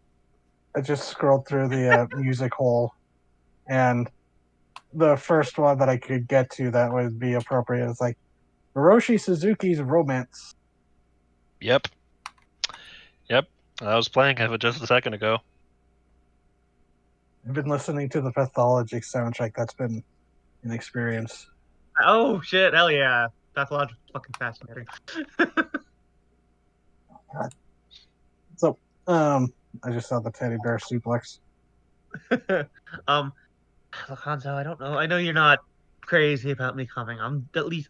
We'll see how Stacy feels when we get there. She's feeling all right. I'll stay in your car. But I don't know. I don't trust. I don't trust Pluripotent. Well, you've proven your trustworthiness at this point, but I don't feel good about this. Mm-hmm. Yeah, imagine working for them every day. Yeah, like I said, you've proven your trustworthiness. I trust you. It's them I don't trust. I mean to say, imagine your day job, you don't trust anybody as far as you can throw them. Yeah, that sounds awful. Stacy's just kind of passenger seat goes, not helping, guys. Would you rather me lie to you? I can do that if you want. She kind of looks out the window. Dojo wasn't good at this. Mm-hmm. Not a bat. What? And there's a billboard with like a graffitied bat on it. No fucking way. Remind me to go to the junkyard later, Hanzo. Why? I'll tell you later. Cryptic. She watches the billboard go by until she can't see it anymore. I suppose you, as the. Oh, what is your technical job anyway? Animal wrangler, I guess. I a suppose little you bit would. Hmm. I suppose you, of all people, would show an interest in the feral bat population. He's trying to play Hey. it down. Oh, bats are fucking adorable. Thank you. I mean, yeah. Yes, I didn't condemn them. Good. I condemn you. Man, if it's a wild animal, then it's feral. Even chupacabras are kind of cute in a yes, creepy way. thank you. Someone But they're else too who sexy gets for it. YouTube. Look, YouTube I know doesn't exist yet. they're dangerous animals, of course, but like, oh, they're just big bats. They just need to eat. Like, and this is just somebody who has seen them, full predator mode. Having eat a man. She doesn't say that because she doesn't. Yeah. Mm-hmm. I've seen them, face deep in a man's torso. She doesn't say that because she doesn't want to freak Stacey out more. But yes, they're just You ever wild see animals. a kid get really messy eating an orange? Kind of like that. It doesn't compare to God. the carnage of a tomato eating, or a turtle eating a tomato. Or was it a strawberry? It was a massacre. So, you start to pull up your opponent. Ah, there it is. Stacey, are you alright to go in by yourself, or do you want me to come with you? I mean, going in with Hanzo, but You know what I mean. yeah, if you want to come along, you can. You'll probably just have to wait in some lobby for a while. It's up to you. If you want, I'll be there. If you want me to be there, but if you'd rather not,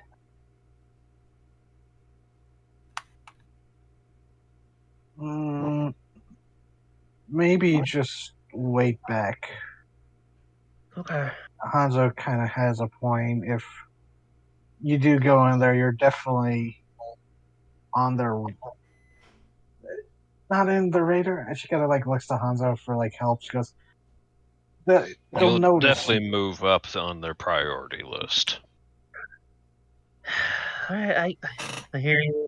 I mean, that sounds ominous. I was just saying they, better to go unnoticed than, draw attention to yourself, I guess.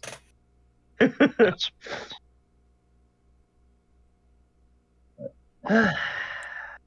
Well, But do thank you you. have a piece of paper, Hanzo? paper. Yeah. You'd have like a little notepad or something in your glove box. What is it that you're gonna write down? Something for Stacey. Her number. It's in the glove box. Thanks. So she reaches up from the back seat and pops it open. You have to move the gun aside. Oh. Yeah. She just makes sure the safety's on. Oh yeah, Hanzo wouldn't leave a gun with the safety off. She'll pull it out, scribble her number down, rip it out. Here, Stacey. If you'd rather never see me again after all this, it's totally valid. But if you just need a place to stay or a job that's not pluripotent, here. Oh, she takes it. Thanks. I know, not at my apartment all the time. I'm decently busy, but I'm there. It's my apartment.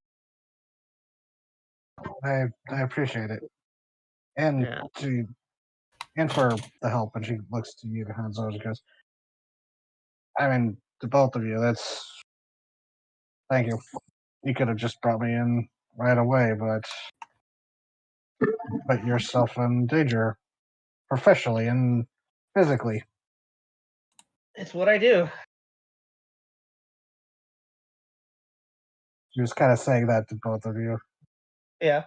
Although she when she says professionally, she nods to Hanzo. Yeah. Mm-hmm. Okay.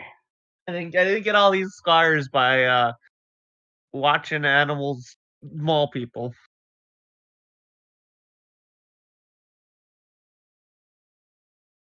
Well, don't get mauled too much, I guess. And she kind of goes and steps out of the car.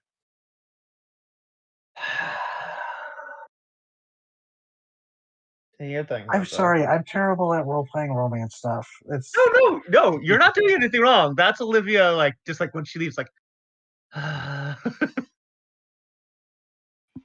have your wife now. you're doing fine, Sarah. into the belly of the beast.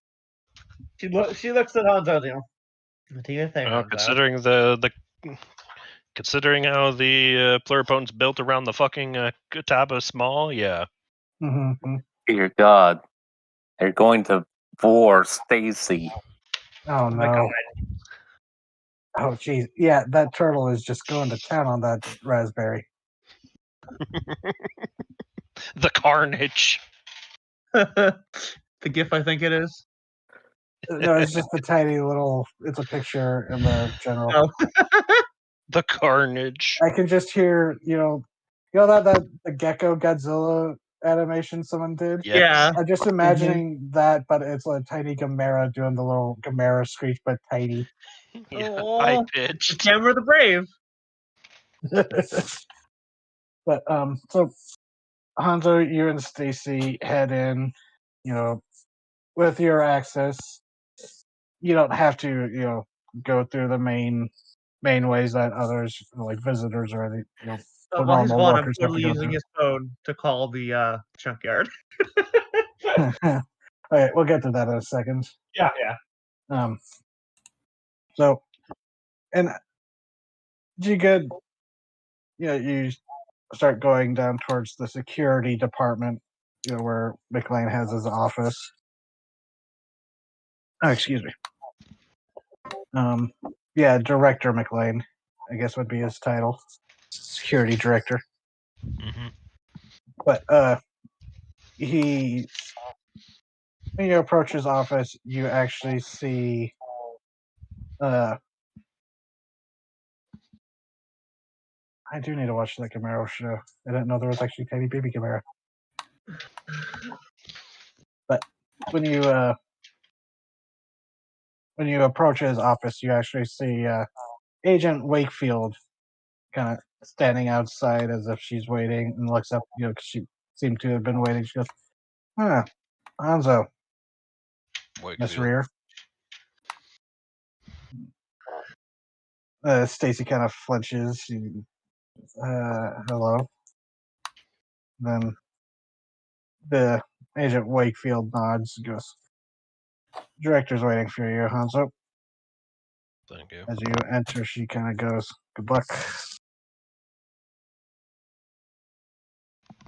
She says it so really only you can hear it, kind of under her breath.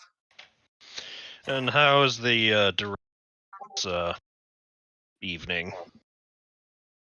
Oh, are you asking her that? No. That's just entering the office. Yeah. As you enter, you see Director. He's there, kind of writing in some paperwork. Flips a page, starts writing something down. It seems that being a director, he, whatever, seems his role comes with a lot of paperwork, which he doesn't seem to appreciate. So he actually seems appreciative for an excuse to, close the folder he was writing in and push it to the side. But his expression is stern as he gestures to the seats. He goes, "Please, two of you, sit down."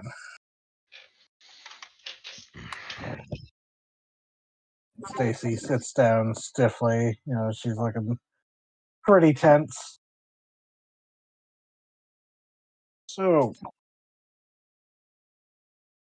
3 bodies, all per employees. 4.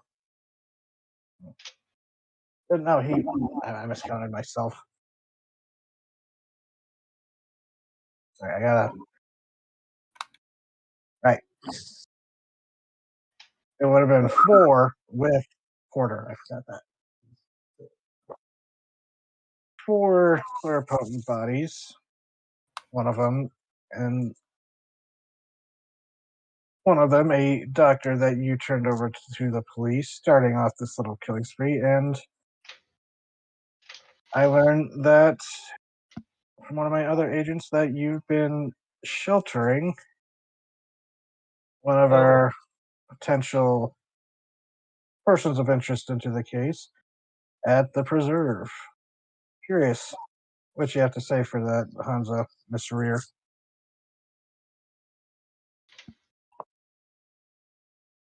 Stacy kind of gulps and glances at you like she's not sure if you should go first or her. Huh? Oh no, I got you in trouble. Mm-hmm.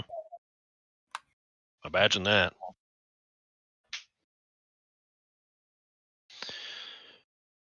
I felt it was my obligation to protect her, even if I was not on the job. Kind of gives a nod. Face expressionless. I don't imagine anyone killing pluripotent employees has the company's best interests in mind. No, especially when they're seemingly involved with a current internal investigation. Still a little frustrated about how you handled the Dr. Porter case, but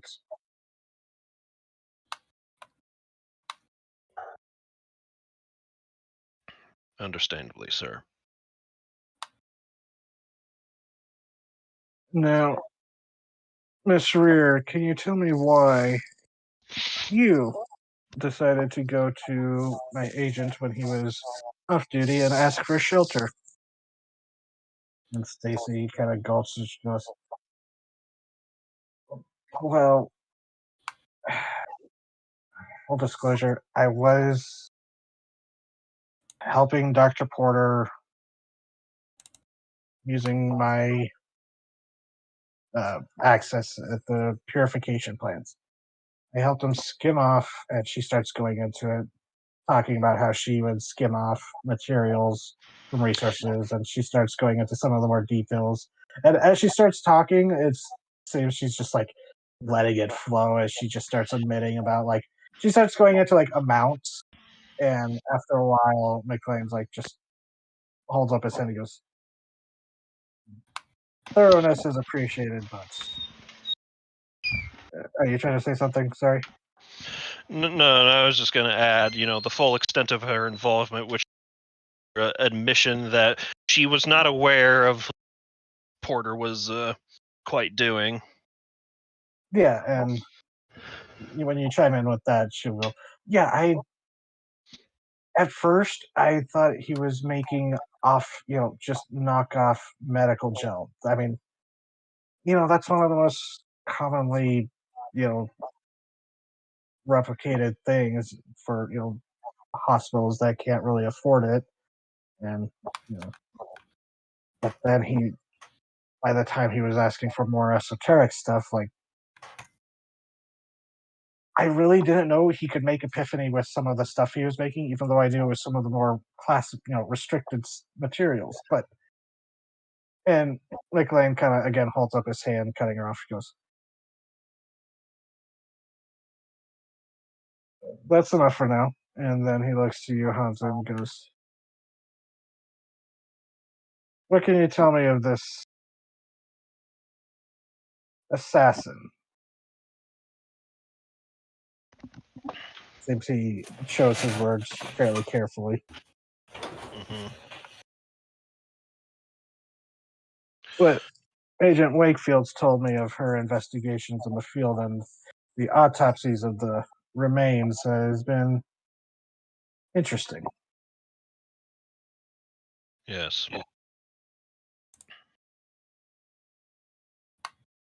Well, I have reason to believe that the assassin will be less likely to attack now that Rayer is in pluripotent.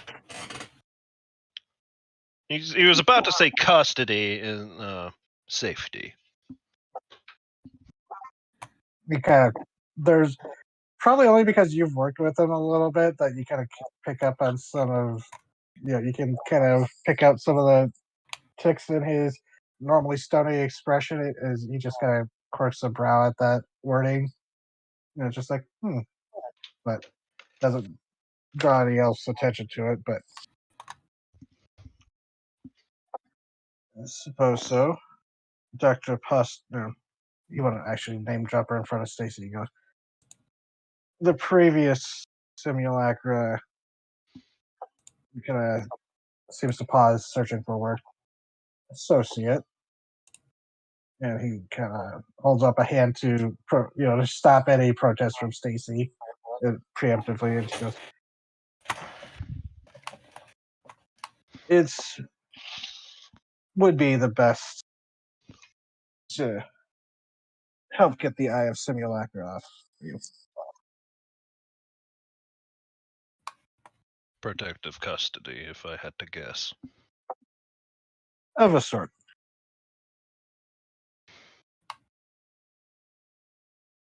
And if you seek Stacey? an explanation for why I chose to harbor Stacy where I did, I thought it would be a unlikely place that she would be found. That's fair. It's a sturdy location. It's in the public, well supplied. Not a bad safe house, it seems. And since I was not officially on the job, I was given my handling of the last assignment. Yes, there is that.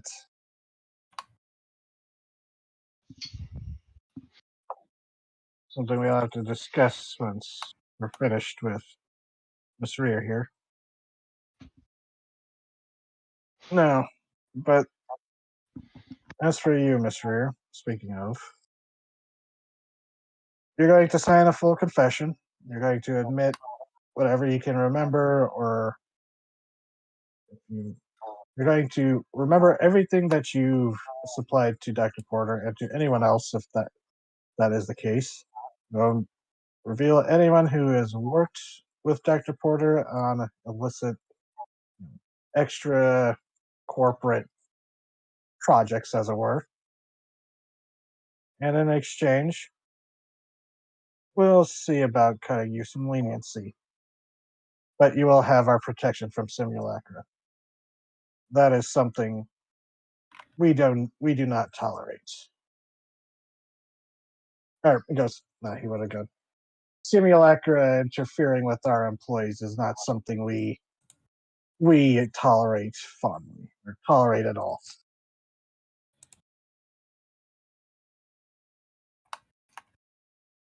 Stacy kind of gulps nervously before nodding. She goes, "Yeah, I'll cooperate. I was desperate," and she's cut off again by just that simple hand being held up, and she's like, "Motives don't really concern me. I deal with the cleanup, and this has been quite a mess. But do not worry, you are not going to disappear into some black bag site. Frankly, you're not that important. Oh my god. That seems to sting Stacy a bit, but at the same time, it might be a little comforting. It's like, oh god, I was right. They're not going to kill me. They're just going to stare at me uncomfortably. Now, I cannot guarantee that you will have a job afterwards at Pluripotent, but for the time being, you still have our protection against forces such as Simura. It seems he almost said competitors, but he refrained himself from doing that, saying that. I almost said that. But now, Miss Rear, if you will just step outside and wait outside my office, I must speak to Agent Hanzo here. Stacy kind of nods and looks to you, Hanzo. Just mutters a very soft thanks for everything. Not sarcastically, but like actually sincerely. As she goes and steps outside, visibly shaken. And as she walks out, you see Agent Wakefield there. Looks in. McLean waves her off, and she closes the door behind Stacy, still standing out there, but leaving just the two of you in there. So he looks to you. Goes, Hanzo, is there something that Pluripotent's done to earn your mistrust? Nothing in particular, sir.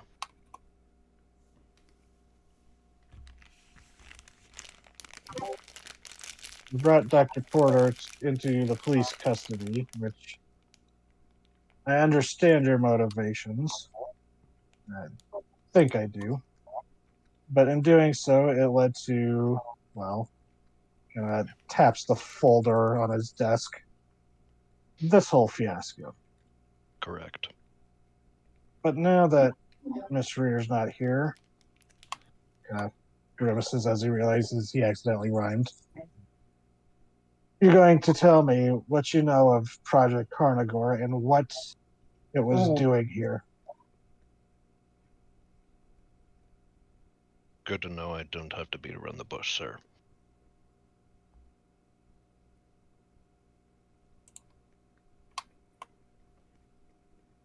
This isn't the first. This isn't the first town, and these aren't the first scientists that Carnivore has dealt with.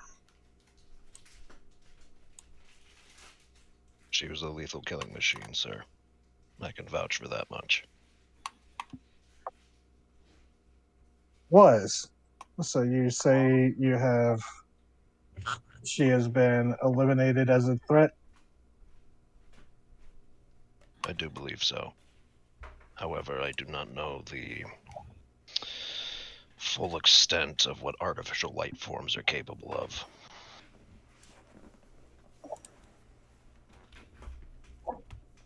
Yes, it seems they invent a new ability every so often. It's just frustrating to deal with. So, Hanzo,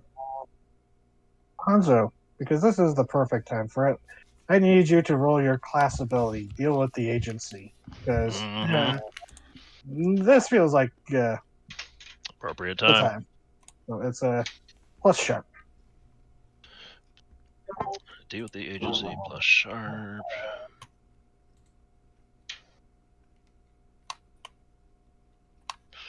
Oh boy.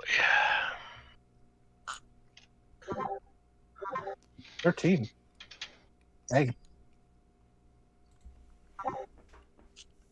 So he kind of is looking at you, tapping as he's just silently regarding you as he's tapping the folder, and thought goes,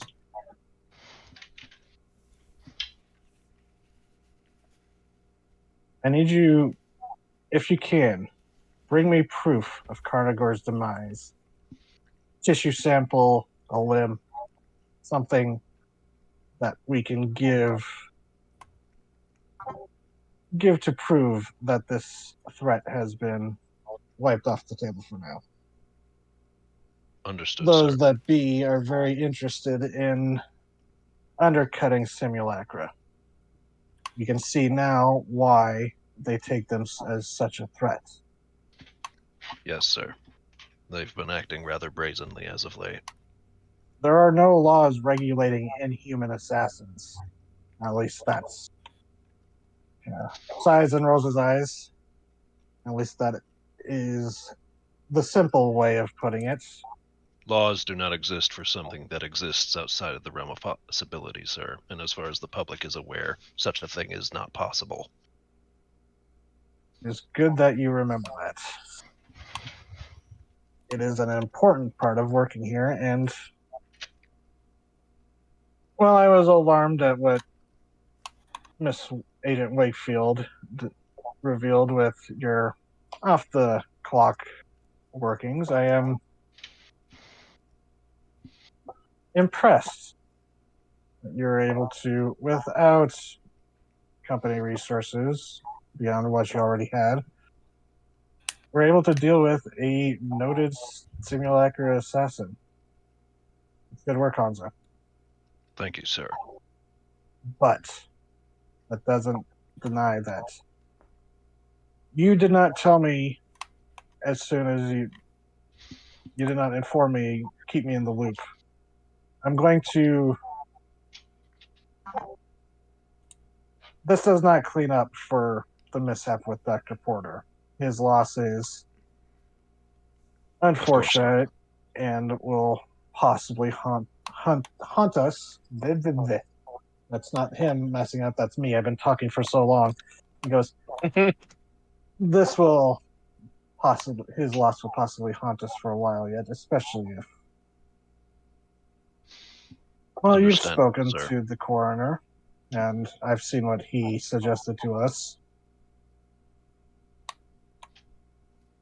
Or, well, no, he wouldn't know that you talked to the coroner. He goes, I don't know if you've looked into it, but I don't believe Dr. Porter is dead. You may think that he was retaken by simulacra. If you want my opinion, sir, I believe Carnagor may have retrieved him. Yes. It would not be the first time they've used cloned materials to fake a death. Quite convincing. Yes. They would not want to waste his talents.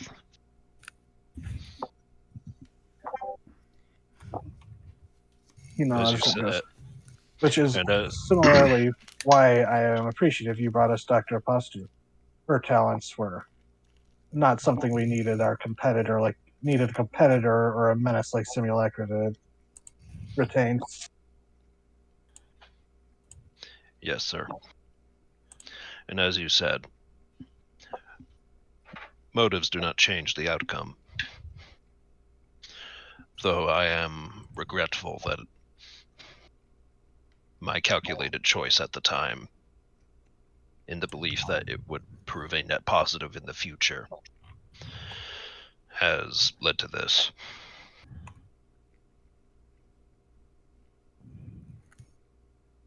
I say this only because it will be further motivation to do this correctly.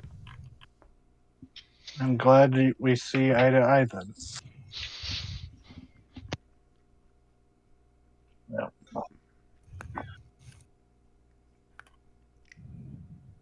I can procure the sample as you requested. Yes, please. That will keep those in the lab very satisfied.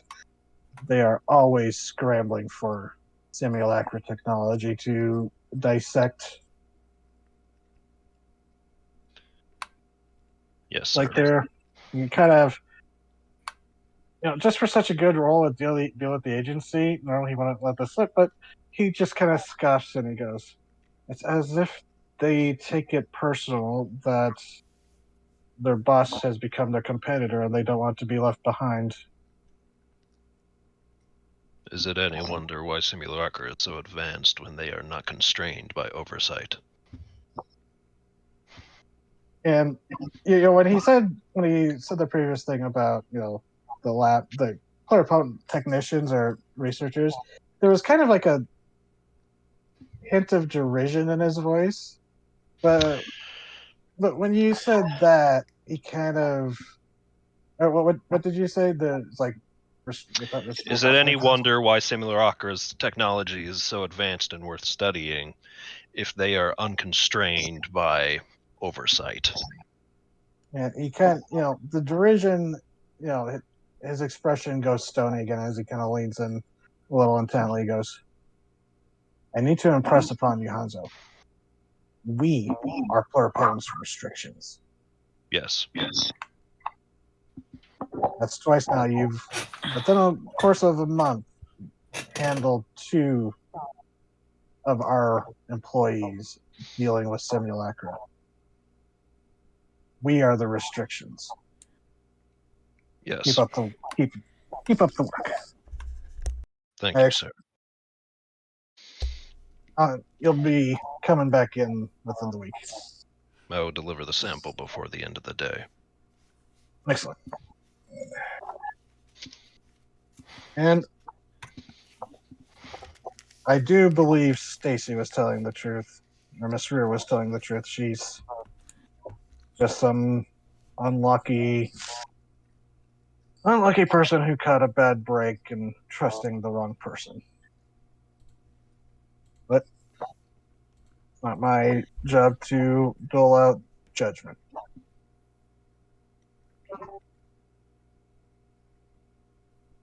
Bring me the sample and enjoy the rest of your day, Agent Hanzo. You as well, Director. So he flips back open the folder as you leave. Agent Wakefield, kind of nods to you and kind of follows alongside you. Walking down the hall a little bit away from Stacy where she's still sitting. But actually, no, Stacy would have been called back in. She enters the office after you left. Mm-hmm. So, well, once I'm alone with Wakefield, I admire your observational skills. If it's any consolation, I wasn't spying on you specifically or following you specifically. It's just. I do not take it personally.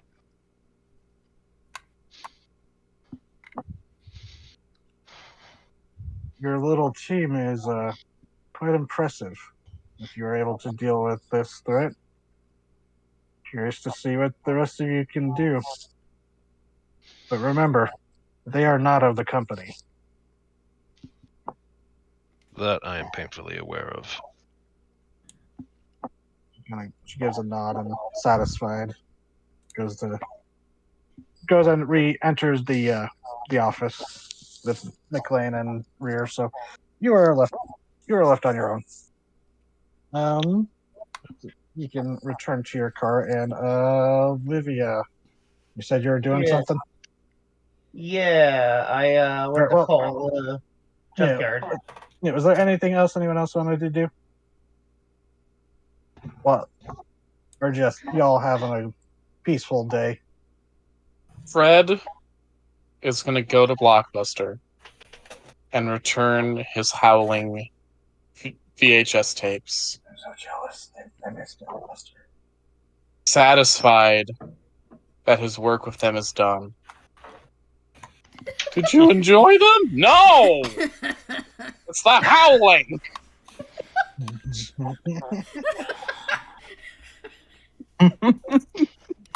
And when he goes to get some Hammer horror films, avoiding the vampire ones because he's still not sure if they're racist. He's gonna get some Peter Cushing Frankensteins. Nice. Oh god. In this setting, Frankenstein's monster could be considered a proto-homunculus. Well, I mean, vampire films, and then vampires turn out to be real. I mean, isn't there a class for Monster of the Week where it is you play like a Frankenstein's monster? Wait, no, I'm thinking of the Prometheum from World of Darkness. Well, there's World of Darkness has vampires and werewolves, so they wanted to make a Frankenstein, but they had trouble making it take off the way vampires and werewolves do, because Frankensteins just feel more specific. Yeah. But there is the Constructed, and the class for Monster of the Oh, Week, yeah, that's and what its Benedict representative was. is a Frankenstein. Yeah, but Benedict was a Robo Man. Yes. So, okay, Olivia, who are you calling again? Sorry, Junkyard. Junkyard. Okay, you call, and it's, I believe her name was Carrie, the daughter of Diane, the junkyard head. Hey, this is Olivia. Oh, yes. Oh, it's Denise is her mom's name. Denise McCoran is the one who owns the scripter. He goes, oh, right, one of Phil's new friends, right? Yeah. I saw something the other night, and you guys seem like the best people to ask about it. Is it full moon related? Yeah. Let me get my aunt. She's here, and you hear it go. Aunt Diane, phone call.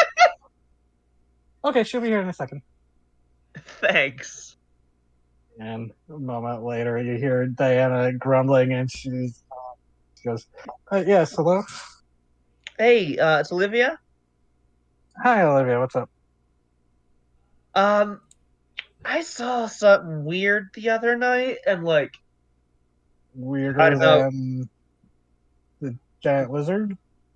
No, not weirder than the giant lizard. I'd say, as weird as it was for you guys when you first saw another rare thing. Is rare thing? Is that all right? That's fine. No one can come up with a consistent phrase. It's Okay.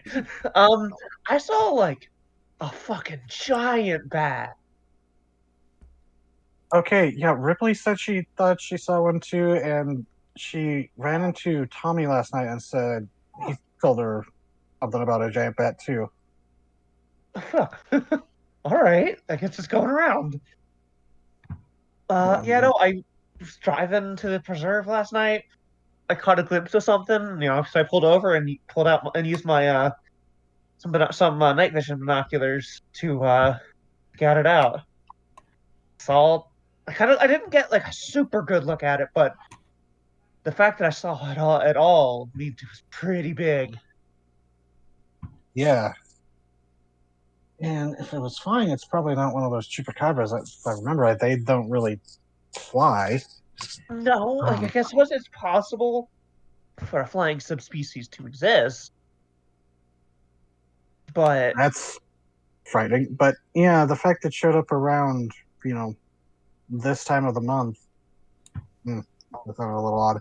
But yeah, you know what I mean. Around the moon, that was yeah, could be another one of you guys. I mean, if it is, they haven't introduced themselves yet. But your friend Tommy was living here for a couple of weeks before we even knew you. I mean, we suspected someone new had moved in. It's but it was a while before we all met. Have you found any other? Have there been any other signs of any newbies? I'll be honest, it's kind of hard to tell what ate like a goat out in the mountain if it was one of us or something else. Because let me tell you, there's more than just mountain lions in those mountains. What does that mean? There's coyotes. No, it's all right. That's just a personal joke. No, because you remember she's a were-coyote. Yeah. No, just sometimes chupacabras do show up. Other times it's other things. You've lived here long, right? There's all kinds of weird ass stories about. Some of the stories you may or may not be true. I wasn't sure if you had some more personal knowledge, so I was. I mean, I did get knocked off of a small cliff by a very pissed off bighorn goat one time. Oh my God. Bighorn sheep. That was an asshole. I mean, honestly, if I didn't have you're all right. No, I mean, well, I am because I am a I heal Exactly. fast. Yeah, that's what I mean. I'm glad you're all right. Wow. But no, there are things that hunt in the, All right. nighttime predators. It's possible. It could be a werebat. It could be a flying chupacabra, which is kind of metal but concerning. Oh yeah, I love these guys. They get me. but do you mention the graffiti? What? Do you mention the graffiti? Oh yeah, yeah. Oh. And another thing on the drive here, I'm borrowing Hanzo's phone. I saw graffiti on a sign that was a bat. I mean, like, graffiti's nothing like, out of the ordinary, but it was really, it's really specific. I mean, you gotta squint some things about it. She goes, actually, I think you'd have to ask Carrie, but I think there is like someone that. Wait, no, I think I've seen like multiple. She's kind of thing. She goes, I think that's like a common thing. There's like someone here in town who like that's their thing is tagging bats because I've seen bat graffiti all over the place. And if you think about it, Olivia, you start remembering. Oh yeah, I have seen because graffiti's everywhere. But Yeah, it's like one of now those that you things mention it, it's like, oh yeah, I have noticed Yeah. that there is like a bat occasionally every once in a while. Do you have any idea who it is? You kind of hear the shrug over the phone. No idea. Yeah, I hear the shrug and say, "Can't see you shrug." Yeah, no idea. I'll keep that. Does I mean, some of the stuff kindness. is. I mean, I really only noticed it because there's this one. It's like a mural downtown where it's part of the one of the walls where it's just a bunch of graffiti that they just leave up. But someone did this really impressive like Aztec American, Mesoamerican looking bat thing. So, pretty neat. Phil said it was something like Kamazats. You hear All off to the right. side. You hear Phil off to the side. Kamazats. And he goes, yes, Kamazats, the bat god. She reaches like to Hanzo's notebook again and writes down Kamazat. Where was that mural at? No, downtown by the mall. And Okay. she like looks off and she goes, it's not, you would realize it's, maybe a block or two away from the curio shop. Cool. Yeah, thank you. I might go take a look at that. If it is a graffiti tagging, werebat, that'll be interesting. Or we could have a literal god in town. Who knows? He goes, well, anything else we can help with? I do want to thank you guys for the silver stuff. Oh, yeah, I'll pass that along to Denise and Magnus. Yeah, fucking really came in handy. Well, I'm glad silver can be helpful to someone. Hey, and if you guys ever need anything on your end, we're at least acquaintances now.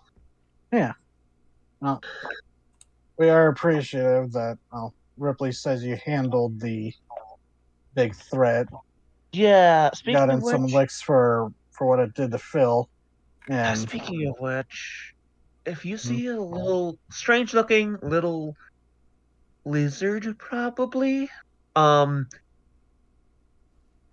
she looks to make sure no one's, you're in a car and no one's listening. Yeah. Just if you see something like that and it seems odd, and maybe scoop it up. You mean the river store? The what? The river store. It's a lizard. We've seen it a couple times. Phil says it's some local cryptid. the lizard runs around on its hind legs, likes to swim. Oh, okay. I mean, that could be. I would at this point. I totally believe that's a thing. You mean, would I- actually, that's what Tommy has pointed out as said Oh as yeah, that's rating right. his snacks. Oh yeah. Tommy saw one of those. Yeah, they're. I mean, figures he was fine. Yeah, there's a couple of them. Not many, but some of them. Yeah, well, apparently that's not live what I around was the talking about. waterways. Specifically, I mean like small, like smaller, Like a about hatchling? smaller than a human head.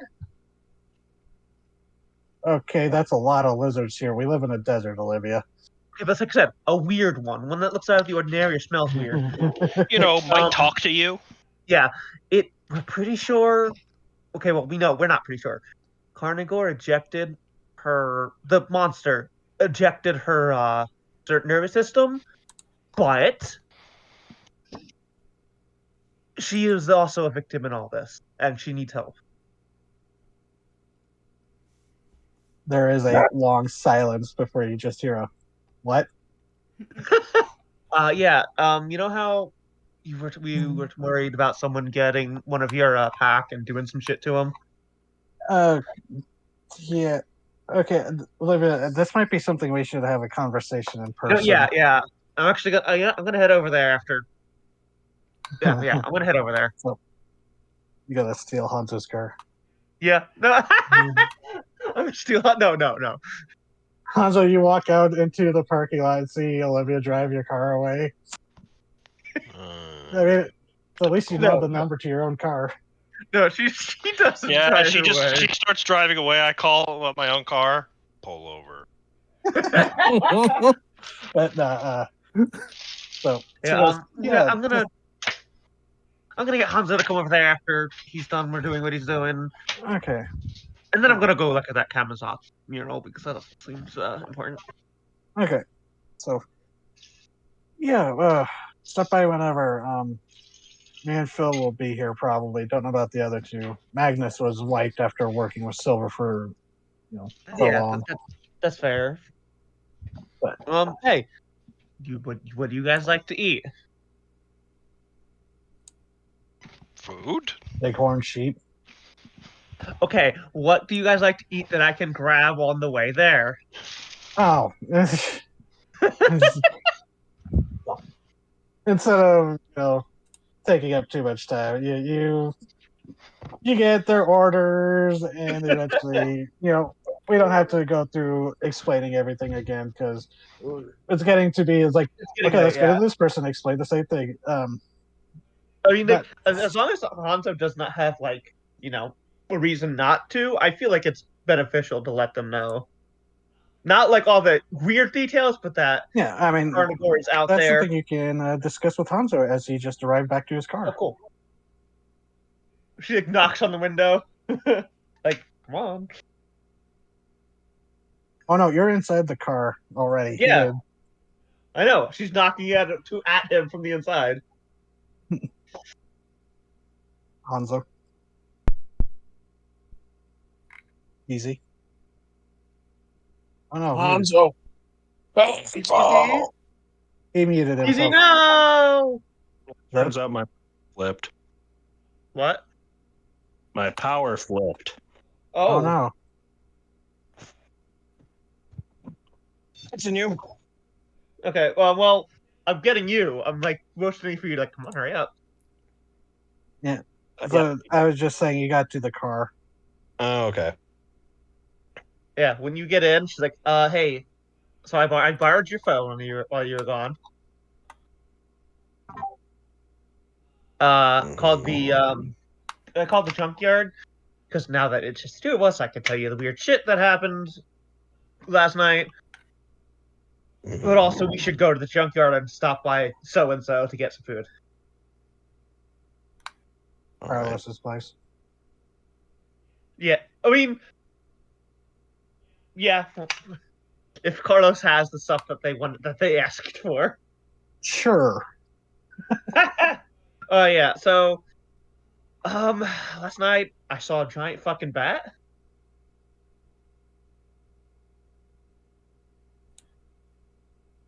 And no, like not supernatural, but like potentially werebat size. And the werebeasts, we really need a good name for them as a whole. They don't know what it is, and they've also seen it, as does Tommy.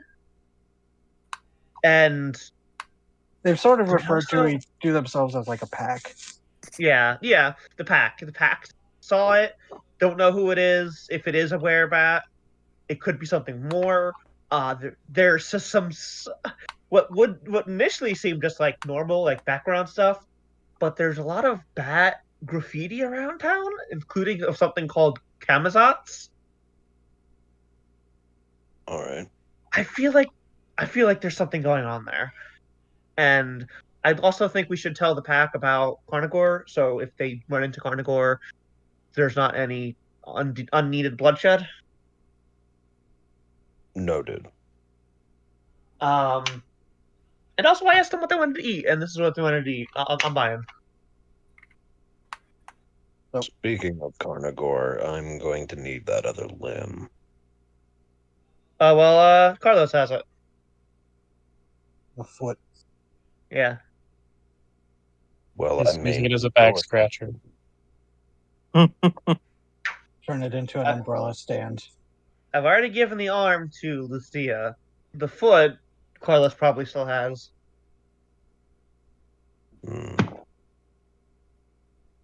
Maybe our best bet then. Yeah. Like, I'm sure if we told Lucia we needed it, she could give it up. But Pluripotent just wants proof that Carnivore will not be a problem anymore. Did you tell them she's alive? I told them Carnivore won't be a problem anymore, but due to my limited knowledge of man-made creatures, I can't rule out the possibility. Okay. All right. All right.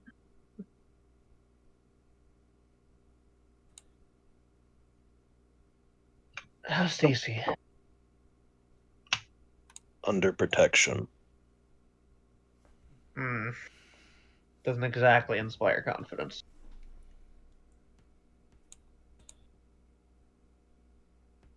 It is as she suspected. She won't be disappeared. All right.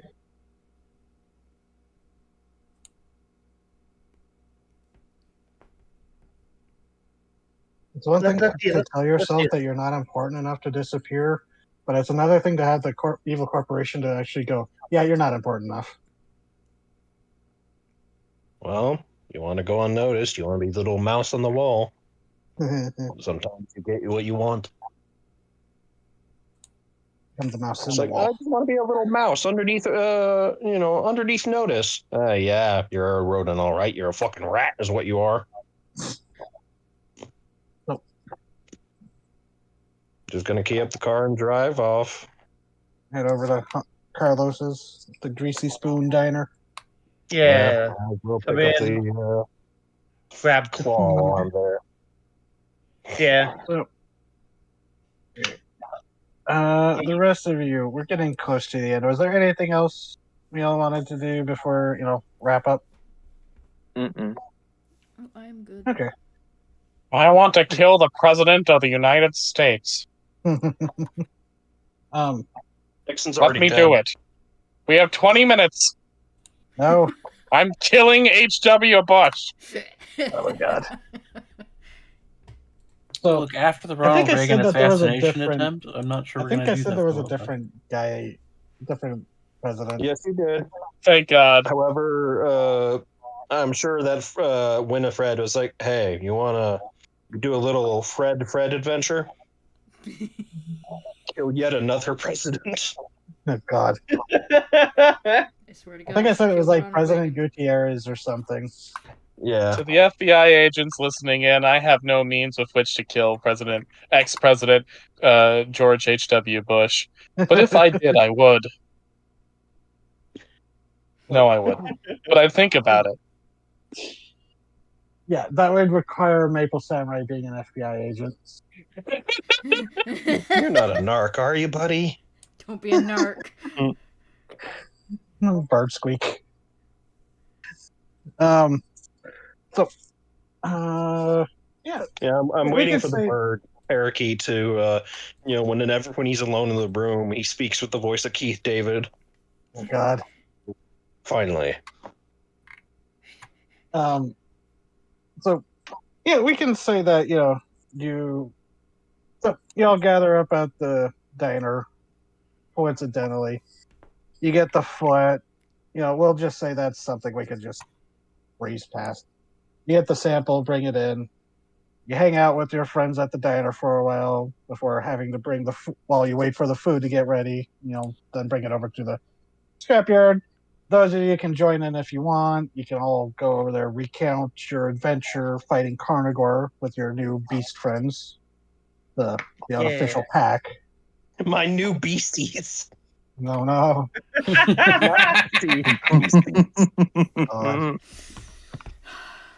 But my new BFF. a small little stinger, because I guess we can end a little bit early. Oh, I did also want to look at the Canvas mural. Sorry, what was it? The Canvas mural. Oh, right. Okay, yeah. So you went down to see that after hanging out at the scrapyard for a while. Yeah. So yeah, you're on your own. Actually, this would be a good little Stinger. awesome, stinger into the stinger. Yeah. You go down to, you follow the directions. It takes you a little bit to find it because Diane, can't remember. Keep mixing up. I don't know if it's Diane or Diane. But you follow her directions. They're not the best, but eventually you do find it's kind of back behind what looks to be a flower shop. What was the flower shop's name? It's not important to anything, but I just remembered I had a flower shop name in a list somewhere. Whatever. Oh, right. It was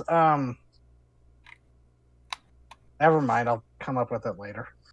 It's fine. My immersion is not broken. You're good.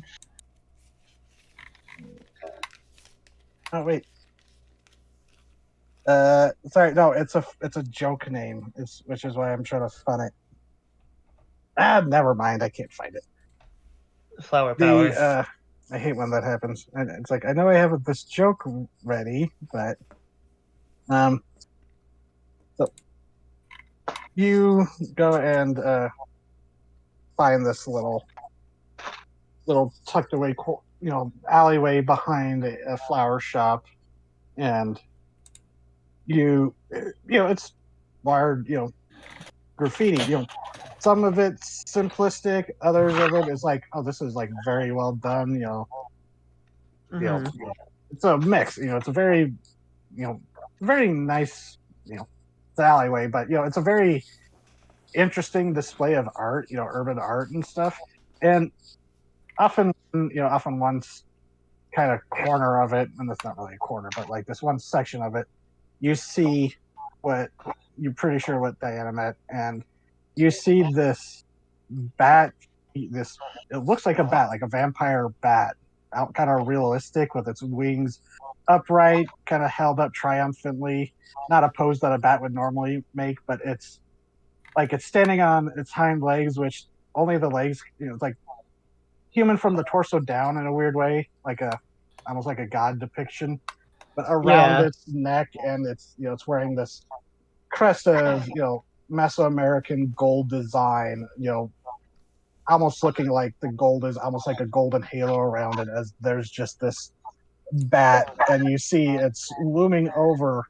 It's kind of there's been other bits of graffiti that have gone up, but it's mostly still intact. But you do see what it's standing over, what it or you would guess to be like a stylistic, open mouth out of the earth, that you would realize, oh, that looks probably like a superorganism mouth.